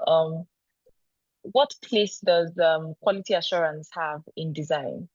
Quality assurance, that's QA testing. What place does it have in design? All right, quality assurance is making design a universal whereby people with disabilities can also use it. It's not about disability being blind or something, but someone using glasses can able to read it with the color of contrast, balancing, and alignment. Okay. Okay. I think that's all my questions. Let's do housekeeping. Yes. How long is your notice period? Let's say 2 weeks. Okay, 2 weeks. All right. So let's talk salary. If you have to make a move and join us, is there a number or a range that would make you super happy to join us? Yeah, sure. Let's say roughly around 300 plus upward. Okay, that's fine. Thank you very much for sharing. Do you have any questions for me? Yeah, sure. I have a question, right? What is your design team experience? What challenges is your design team experiencing at the moment? Okay, so at this time, we're thinking about building out a very robust design system, right? And if you understand how design systems work, we're trying to have, it's more like it's all encompassing, right? From our copies to our brand components to the entire product as well. So we're trying to make sure that we're bridging the gap from flexibility to consistency, and we have just the right message passed in every video, in every clip, in every picture, and in every post. That's where we are right now. All right. Thank you. That'll be all for now.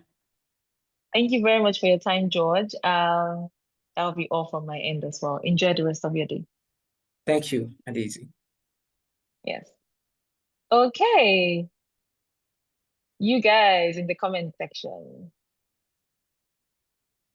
Hi, Valentine. What question is that? Is it the design question? I had to think very fast. I'm not sure. I had to think very, very fast. But yeah, we got something there. Thank you. Thank you. Thank you so much, George. How do you feel? Well, I feel nervous, but it's cool. Why do you feel nervous, if I may ask? Well, I can't say precisely, right?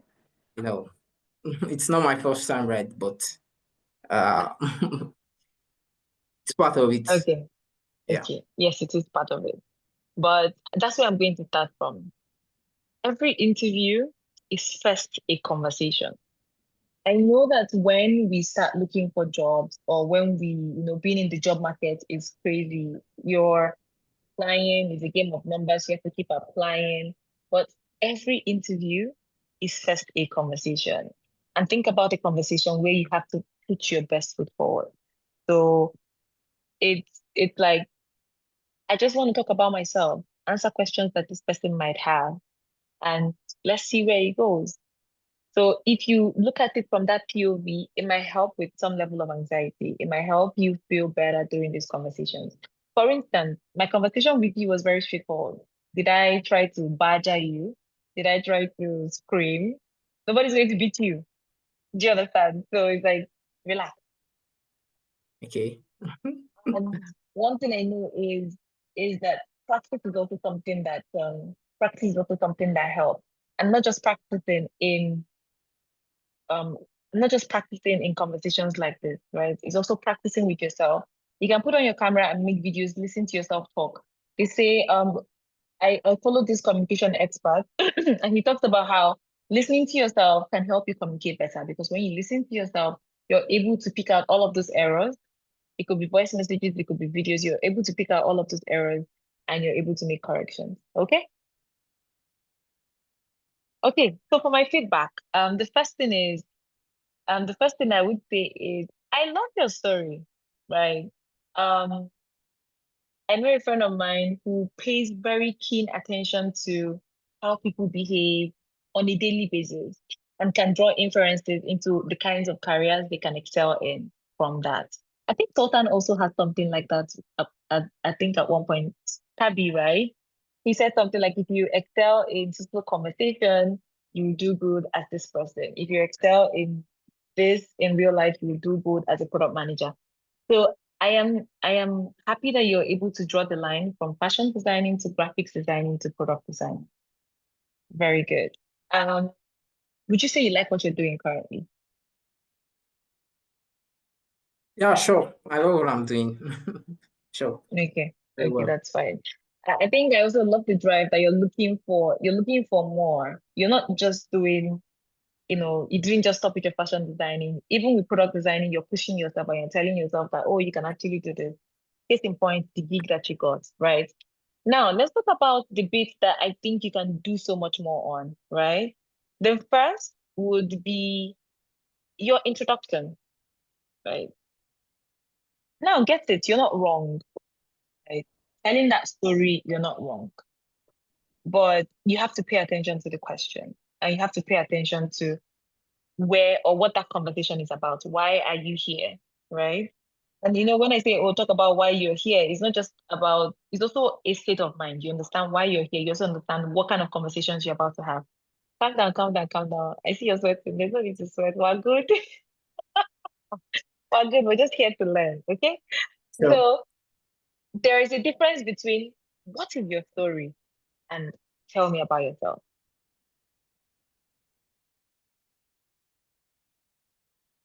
What is your story? Started out in fashion designing. I didn't know anything about design, but I stumbled into this. I had to ask my brother. I did some research, and then here I am today. I'm a product designer. Do you understand? Tell me about yourself. It's very present. It's very right now. I am this person. This is what I'm working on. This is what I've worked on. This is what I've worked on in the past. This is what I'm working on. This is what I want to do going forward. So another form of introduction is you talk about yourself, you talk about what you've done, what you're currently doing, and what your future self wants to do. For instance, a software engineer can be like, oh, I'm a software engineer with 4+ years experience. I've worked over the past 4 years, I've worked with digital company, this fintech, that fintech. I've built this, that. And currently I'm working with MoneyPoint. We're currently building the world best tap card system that is going to allow our clients tap to pay. And in going forward, I want to pay some more attention to cloud engineering. I want to pay some more attention to dev operations, understand what happened at that tail end of the software development lifecycle. Do you understand? And I'm hoping that this conversation is going to be beneficiary to you. I'm going to benefit from this conversation positively. I'm hoping that this conversation means that there's some value transfer for you and the candidates having this conversation. Do you understand? So there is just always pay attention to the question you're asked so that you can answer it the right way, right? The other bit is communication, right? Yes, we said keep it clear and concise, but we did not say keep it short and very abrupt. Some of your responses were very abrupt, right? Asking what are you currently working on? Oh, what is your design process? Right. I'm asking what is your design process? Oh, I'll just do this and I'll give it to my manager and that's it. No. At what point do you do your prototyping? At what point do you do your wireframing? What exactly goes down in your user research? What about the low fidelity designs, high fidelity designs? You don't do all of that. So it's like understand when to tell a story and when not to tell a story. When someone asks you for your process, they're asking for details. And it's not details that you're going to start explaining the different kinds of process. Again, if they want details, they're going to ask, right? But remember that there are questions that lead you to, there are questions that require you to share details, and there are questions that do not require that. So pay extra attention to that, okay? Again, when you're answering your questions, be sure that it's okay to say that you don't have any idea on this instead of just answering. When I asked you about the place of quality assurance in design, you talked about usability and accessibility, right? You talked about colors and building for accessibility, that is different people being able to access the product. About that, okay? When you're answering your questions. I think that's all for now. I think I saw someone talking about salary. I'll just highlight that now. Yes, there are so many ways to negotiate salary, right? But this is one thing I would say, regardless of how you want to word it, I would say when you're asked if you have an expectation, yes, you should have an expectation. Again, you have value to give. Every conversation is a value exchange. Every recruiter, even your conversation with your creator is a value exchange. You praise, you worship for blessings and guidance and protection and whatever it is you need at every time or at any time. So think about this conversation as a value exchange. You should have an expectation, but always keep the room open for negotiation. That's where you capture that, oh, I don't know what your budget is, but I'm open to having a conversation around it. You can say, based on my research, based on my experience, or I'm taking into consideration my experience. I know this is an internship role, and I know the team must have some budget they're working with. But looking at my expectation, I'm looking at the working range of 200 to 300K, but I'm also open to hearing what you have to offer. I'm also open to negotiating. That that is. So I think that is all. That is all from me. And George, please take some time to practice. Like I would attribute it to you being anxious and nervous, but some of your when you were speaking, you were misusing some words, you were going there and here. So just take some time for yourself. You can, I don't know who is your friend on here.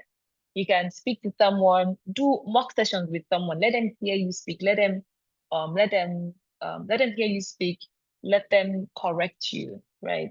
You learn from your peers, you learn from conversations you have, actual interview conversations you have, you learn by researching and feeding yourself as well. I think that's all on my end. Thank you so much, everyone. We're just like almost 10 minutes out, or well, it's almost 10 minutes to the end of this session. I think I'll stop here now.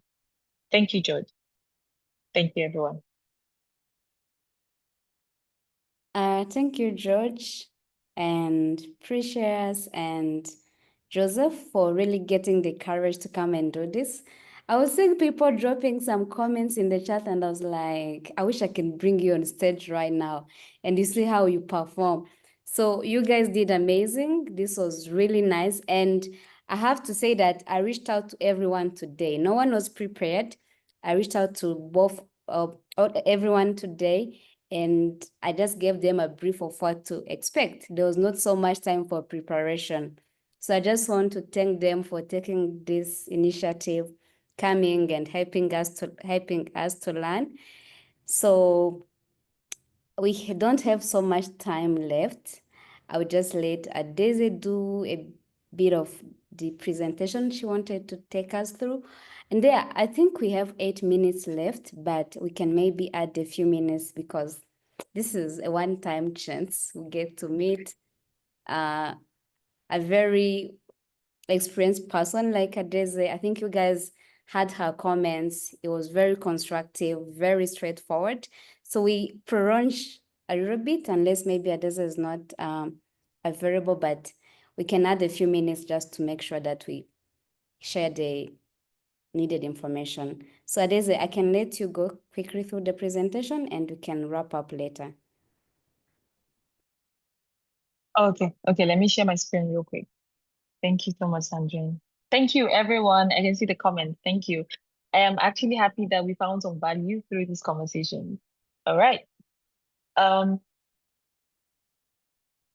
will share my screen now.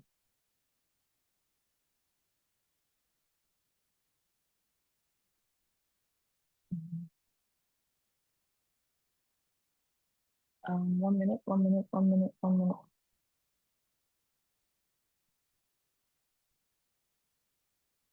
I'm closing all my tabs. I will not see all the things I get around to.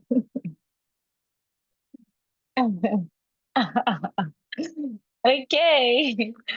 Yeah. I can see okay, sharing now.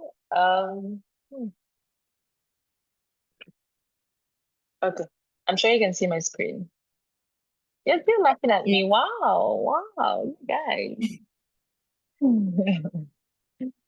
Alright. Yeah. Please confirm that you can see everything. I think this guy is Yes, getting in the yes. way. Okay. So I actually appreciate that we went through, we did this the way we did it, going through the interviews first and then going through my notes. So let's see what we have. So the goal of this conversation is really for you to understand from real life conversations, semi-real life conversations, since they're not actual jobs, but real life conversations, how to show up, right?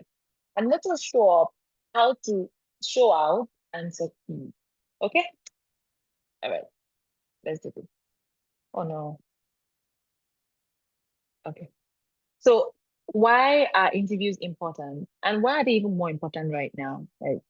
Just like I said in one of my conversations, I think with George, the more conversations you have, the better you are at having this conversation. And not just anything, these interviews mean that you have feedback that's going to help you grow.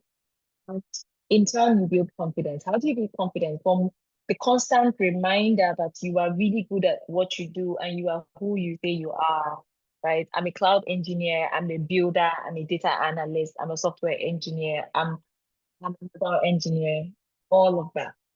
So, and with everything that's happening with AI in the tech-driven world, how you show up as a human being is super important, right? All right.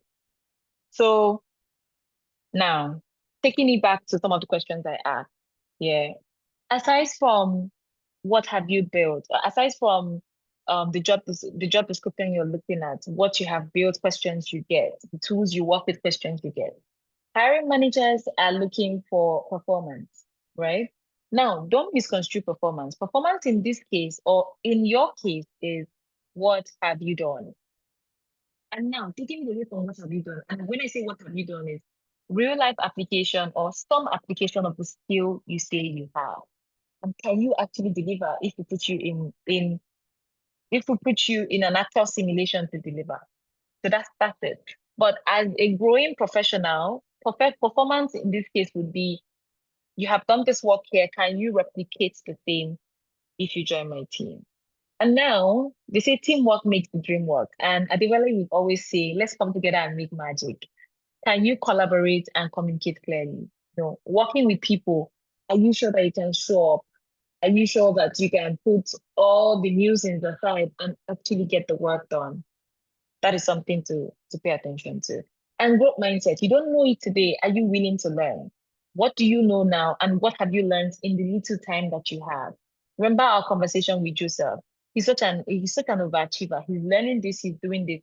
Everybody doesn't have the same capacity, and that doesn't mean you're less, but whatever time you have on your hands, how are you maximizing it? Right?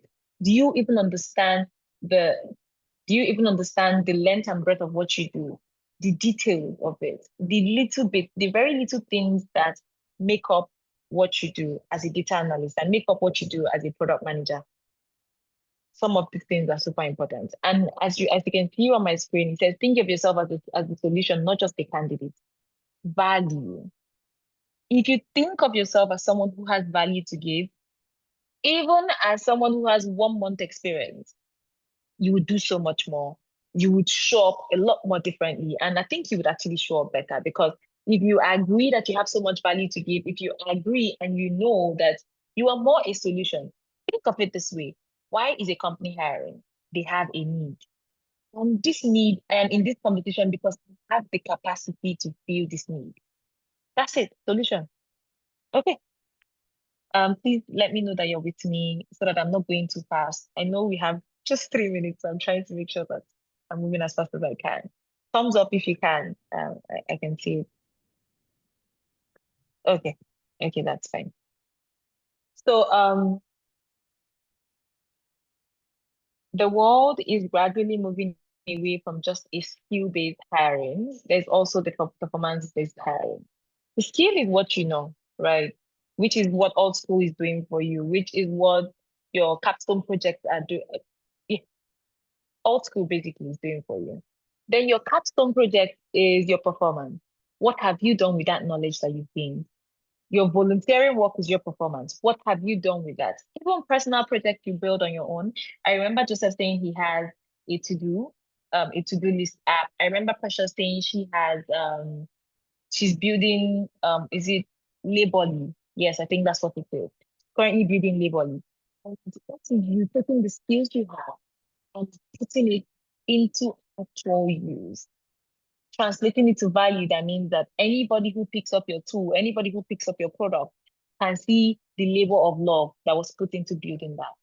So remember that in talking during interviews, you have to provide very clear and specific examples. Yes, you don't have experience, you've not done so much work. Share personal projects you've worked on as well. Talk about your process. How do you go from point A to point B? If you built it with a team, pay attention to your specific contribution or your specific contribution or contributions as the team. What did everybody do? What did you do? Because it is in bits, it's like drop by drop makes the river. It is in everybody's contribution that we have a working product. Pay attention to that. And actually show willingness, right? You're having this conversation. I think I saw it with Joseph, right? I saw it with Precious as well. I saw it with George as well. You should show willingness to learn. You should show willingness to, replicate that process that you have already learned or that you've already built in some place, and how you can make sure that in whatever situation or in whatever job you come into, you're communicating that you're willing to step up and do the actual. Okay. And then you can still hear me, right? Just to confirm. Yes, George? yes. Okay, awesome. Thank you very much. So in preparing for interviews, you can look at it in 3 steps, right? The before, the during, and the after, right? The before, just like I talked about in some of our conversations, do your research. You're learning about the company. See. I think I remember someone saying, oh, the PT people going to school now, there's ChatGPT, they wouldn't know anything. No, I don't think so. I just think that with ChatGPT or with any of these tools, you get to learn everything. Fun fact, I put together this slide like 10 minutes to the call with Gamma, right? I just put my content together and I told Gamma to put together the slide for me. And here we are. I didn't have to do so much. And it doesn't mean that I don't know how to do slides. Of course, I still have to work on it. I still have to do additions and subtractions. But the point is, there are tools available for you. Use it. If someone shares a job description for you, take it into ChatGPT. How can you, this question, prompt engineering, let ChatGPT analyze this CV for you, this JD for you. You've looked at the JD. How does this apply to what you're doing? Compare it to your CV. What do you have? What do you not have? And you level up. Those are the kind of conversations we can start to have, the kind of questions we can ask ourselves. So that's about your research. You can research, you can ask questions about the company, go into some of these tools that carry data about the company. They can share some information with you, salary, culture, value. Go to their website, go to their page. I know some companies have mission, vision, the products they are offering, the tools. Some of them have tools. Just digest, take in as much information as you can, and then rehearse. Make those videos where you're watching yourself, speak to people. I know most people might not have a lot of time. I'm talking most people having time to help you, but try to do this on your own. Ask for help. We cannot just assume, just like I did now. I just assume. I know that if you ask for help, you're going to see someone who would help you. Now, during the interview, please stay present, right? Maintain eye contact. If your glasses are going to distract you, I remember that I was wearing this and I thought it was going to distract me. I took it off. If it's going to distract you, take it off, unless you absolutely have to wear it, of course. Your communication should be very clear and concise. Maintain eye contact. Yes, please look. This is supposed to happen but look like you want to be in this conversation. Look like you're interested in that role. Look like you're excited about the work you're doing, about the career you have chosen to spend the rest of your life with. Yes, it's a marriage, it's a partnership. Think about it that way. Ask questions, of course. On the top, you can even ask questions about the JD that are not clear. And then when there's room to ask more questions, you can ask more questions. I have here the STAR method, right? Some people like to wing it, but some people like to take the STAR method as their very preferred way to answer questions. The situation, the task, the action, and the result. Right. Think about if I ask Joseph to tell me about how he integrated Docker into his current work. The situation, we're supposed to build this and we needed containers. The task, put containers together. The action, I made sure to do a 3-hour modification to make sure that Docker was implemented, or we integrated Docker, and the result, we reduced our time by so percentage. We made more money for the business. This is what I learned something. Yes, learning something whilst doing a project is also a result. So you can think of that as well. I'm just giving situations that can help us, think it through. And afterwards, you can follow up with your recruiter. You can follow up with your hiring manager. Send a message, send a thank you message, right? Most times you might not get a response, but you're doing your due diligence, and it does something for you as an individual as well. You're following through. You're not half asking anything. Yeah, and I think I always remember the thing that Tabby said. Yeah, I think it was one time during one of our knowledge sharing sessions, she talked about how people say, "Oh, I'm not going to do my absolute best on this job," or "I'm not going to do my absolute best." See, this is one of those interviews. Let me just do it. No. Think about people and conversations they have with you as an experience. When people get to experience you, what do they see? Do they see someone who is very thorough, right? In my conversation with George, I see someone who loves his job. I see someone who loves what he's doing, and I see someone who is ready to spread his hands to touch everything he can. In my conversation with Precious, I see someone who is very detailed. I see someone who is very clear. I see someone who understands the real life application of data, right? Because if you understand data, data is very clear. Data doesn't lie. Data is not bogus. If your data is bogus, you're not clear about what you're communicating. Now, in my conversation with George, I see someone who is interested. I see someone who is hungry. I see someone who, despite whatever it is he's looking at, he wants to keep pushing. So think of that as an experience. And when you think of it this way, you're able to follow through. You're able to send that follow-up email. I'd not say you should bombard your recruiter with emails. Oh, how far now? Where's the feedback? No. Give them time, right? After 1 week, you can follow through. After 3 weeks, you can do another follow-up. Hey, I just want to nudge you. I'm bumping this up for your attention. That is if they've not gotten back to you. Even if you get a rejection, just reflect, right? If they're not able to give you feedback, that is specific feedback on why it is a no, you can do some introspection, right? I remember my mom used to say, you're the one that will score yourself first before any other person will score you. And if you're being honest, you are the one that will score yourself first. So when you do that reflection, be sure to apply that feedback. Okay? All right. Let me move on from this one. Please, we're still with me, yeah? I'm sharing my screen. I can't see everybody now. Yes, we are here, Daisy. Okay, that's fine. So I know I talked about AI, and I know we can get lost in that place where we think, oh, AI is going to take my job. I have been there. We can get lost in that place where we think, oh my God, I feel like a fraud. Everything I'm doing now is with AI. Yes, I've also been there. But think about these tools as enablers, right? I was talking to a candidate, and I was making an offer to a candidate, right? And the candidate came back with questions. Oh, Adeze, what is indemnity? What is non-solicitation? In that moment, I didn't remember what it was, right? But I sent that offers every other week. I had to quickly just say, what exactly is solicitation, non-solicitation again? And there was just a very clear explanation. Oh, and yes, even if I didn't have all the answers at that point, I had to loop in our legal officer. Again, if you do, it's okay not to have all the answers, right? There are some people that have it, be it AI, be it your colleague. Please always ask for help. And now, navigating AI plus the modern market, leverage these tools, use them. I know there's Claude, there's Gemini, there's ChatGPT, there's DeepSeek, there's a ton of them there, and there are different ones that do different things. Use these tools, but also make sure to personalize, right?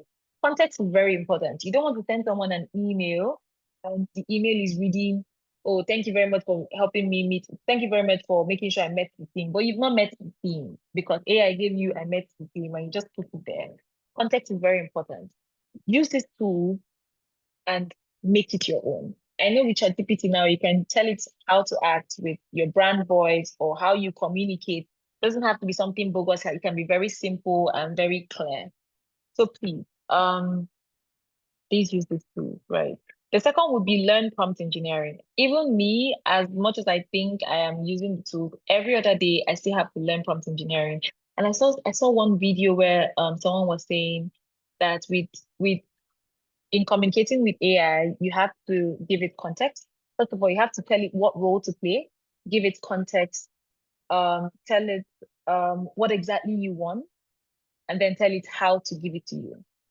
Think of the role, take on the persona of a technical recruiter, or I want you to design I want you to show up as a top tier interior decorator. What do I want? That is the context of what they should do for me. I want you to design my living room. The other would be the other one would be tell you what exactly you want it to do, the context. And then the last bit is, I just forgot what I said now. The last bit is, how do you want them to share with you? How do you want the tool to share it?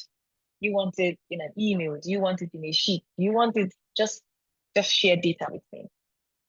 Learn prompt engineering, right? And build a digital presence. I see a bunch of people saying they're following me on LinkedIn. I'm not very active, but I'm going to go back there and and accept your request. What I do have to say is this bit is very nuanced, right? Yes, you can be introverted. It doesn't mean that every day you have to make posts. Aspire to Maguire. You know, you guys, I was walking on the road and a recruiter just randomly called me and I got the job. No, no. Be true to yourself, but build some digital presence. I might not post every day, but if you go on my LinkedIn, you can see that I used to work with Talent Hero. Before Talent Hero, I used to work at Onyata, and I currently work with Payback, right? You can see that I have a bio that says, this is what I do. You can see that I have an about, you can see that I have an about page that details what I do. You can see that I have a skills section. You can see, and that's just one bit of, that's just one aspect of it. You have links, you have what's it called? You have X, you have TikTok as well. I mean, I know that they're influencers and they're micro influencers.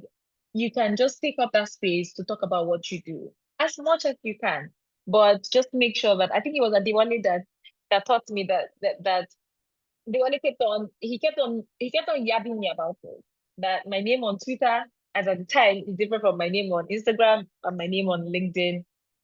There is that value that comes from consistency, right? If I search for you on the web, what do I see? Right? If I just put your name up, what am I going to see? What is going to come up? So think about that, right? And demonstrate real work. You know, again, think value. It's just like when they tell you, if you're going to a rich man, don't go and ask money. If you're going to the house of God, don't go empty-handed. Come with something. If you are learning a skill and you want to talk about your skill, come with something. It can be just a random project. It can be your capstone project. It can be you putting together a team. Hey, we know this. Let us build, right? Think about it. Show results. Don't just list your skills. Fun fact, I actually used to learn how to code, but that's it. Anyway, let's move on. Okay, this is for your attention, right? This is when I talked about introduction, this is a sample, talking about salary information. And then another one that I want to highlight would be your CV. For the 3 CVs I saw, the format is quite different, and I think we can do more, right? There is a world where there is no CV hiring, but right now there is CV hiring. You want to make sure that you're presenting or you're putting your best foot forward, maximizing what is important and minimizing what is not. For instance, just like your CV is 4 pages, I don't think you have any reason having a CV of 4 pages. Please look into that, right? You can have your sections in this format: career highlights or profile summary. What is your career highlights? If you think about everything you've done, if you can list out 3 major achievements, right? I wish I can share my CV. I don't know where I can find it now. I've shown you an example. You can show 3 major achievements. That is your highlight. And these achievements can totally replace your profile summary. But if you're not able to share 3 major achievements, you can stick to the profile summary, right? Share your profile summary. Next, you have your skills. On the skills end, you can have the technical skills and then the non-technical business skills. And under the technical skills, you can have the tools you work with and the likes of the tools, technologies. And under the business skills, you can have, some people are very good at, for instance, a designer that is very good at prototyping, or a product manager that is very good at documentation, or a software engineer that is also really good at documentation or business analysis in this case, whatever the case may be. Then moving on to work experience. I see that again, Joseph TV, right? There's a ton of things you're doing, even down to when you were at Madam is Recodia Oka. I don't remember what that is, but yes. No, streamline all of that. Now, if this is not a role, it is a project, call it a project, highlighted project. There are projects you work on. For instance, some people amongst you guys have done, oh my God, 14 minutes after it. Okay. Some of you have done just projects, e.g. your capstone project. You can highlight this under the subheading highlighted project. Subheading the project, 1, 2, 3 bullet points on what you did, what the achievement was, where is the project now. Think about 2 of that. That is all you need, right? Because the rest you're going to give in conversations you have. That is if you don't have experience. For someone like Precious, who used to do admin work, but is now doing data analysis, you can reduce, you don't have to take it away because they're transferable skills. The people want to hire people who have worked before, even if they want to come and do interns as well. So you can limit this to maybe 2 bullet points to, or even just 1 bullet point. What was the key thing that encompasses your role in that experience, right? Okay, moving on to that. Then you have education. So even if you didn't go to a university or you didn't do formal education, you're doing alt school, that is education. Even if you didn't do either of those, you did a certification, just highlight it. With this, you can have 1 page or at most 2 pages as your CV. You don't need 4 pages. All right. That is it. Final thought, apply to align. Make sure that you're applying for jobs you actually qualify for, because ultimately, unless it is a very peculiar case, nobody's going to call you, right? Even if you don't qualify, you can also network to make sure that these opportunities are also available to you. Then emphasize value. Highlight what is important. Highlight what you bring, not just the vacancy, not just highlight the value that you are. Please ask questions during interviews. If you have any questions, something is not clear in the JD, don't say, let me not ask before they take me out of the process. Always ask. Your question might be the reason you get the job. I can give you an example before I close off. I hired someone for a role for a settlement analyst role. Now, these people had to take assessment, and the assessment, the cutoff mark was 70, but this person that I hired scored 44. Why did we hire them? Right? After they took the assessment, they were able to do an introspection and they knew they didn't do well, right? But they came back in an email to explain they didn't do well, explain why they think they didn't do well, and details on what they're currently doing. And they think this role is going to challenge them and help them be better. Now, I didn't just hire them because of that email, because this person eventually went through a series of interviews and it was a yes. So basically, ask questions. If you have to ask questions via emails, you have to ask questions during the interviews. Please make sure that you ask questions. Okay, thank you very much, everyone. I think that is all of it. If we had more time, I would have gone ahead to talk about the interviews, but I'll stop sharing now. Thank you so much. Forgive me for taking all of your time. Thank you, thank you, thank you. Thank you. Thank you so much. Thank you, Sandrine, for giving me time. Thank you, everybody. Thank you, Adeze. I think you can see the reactions from people. This was really, really a great session. It went beyond my expectation. Like I said, this is the first time I've ever done a mock interview, and I was like, okay, how do we do this? But this really went perfect, and we are really, really grateful for your time, for your insight. I think I saw someone who dropped a comment that, I don't know if you saw it. She said that, okay, I saw it. Okay, I will read it as it is. I don't know if I can highlight it, but she said, you're incredibly good at this, Adeze. Giving constructive feedback without making one feel bad is a great one. And I was like, yes. Thank you so much. Thank you, Tinyere. I can see the comments now. Yes, Thank it you was so much. really great, very constructive, very educative, and we are really happy to learn from all of this from you. I don't think we are going to take questions. I skimmed through the questions. I think most of the questions have been answered throughout.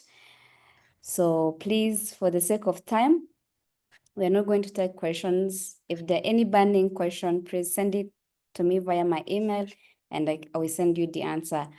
But we are going to wrap it from here. Thank you again, Joseph, Precious, George. Thank you for getting the courage to do this. I saw people saying, okay, why didn't we pick everyone from each school? Like, imagine we have 3 people and it went beyond 2 hours. Do you guys want to sleep here? We can also do that. We can do a night over. But yeah, we are going to do more sessions like this. And I think someone asked if we can also do a CV review. We've already done that.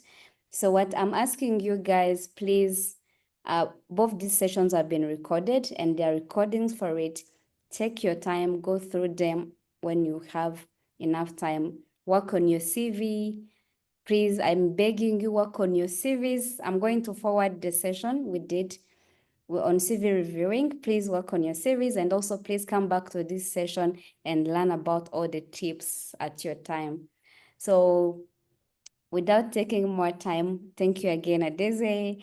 We hope to have you back at one time. We really would love to have you back again. And everyone, please let's give a big thanks to Adeze. Could be just send an emoji to thank Adeze for this wonderful session. All right. Thank you, guys. Thank you. I can Have see a it. Thank great you so much. evening, everyone. See you another time. Bye. Bye for now, guys. Bye, Sandrine. Thank you for having me. Thank you for having me, Tabi. Thank you, George. Thank you, Precious. Thank you, Joseph. Bye, everyone. Thank you, Bye. Ada. Bye-bye. Yeah. Yes, bye.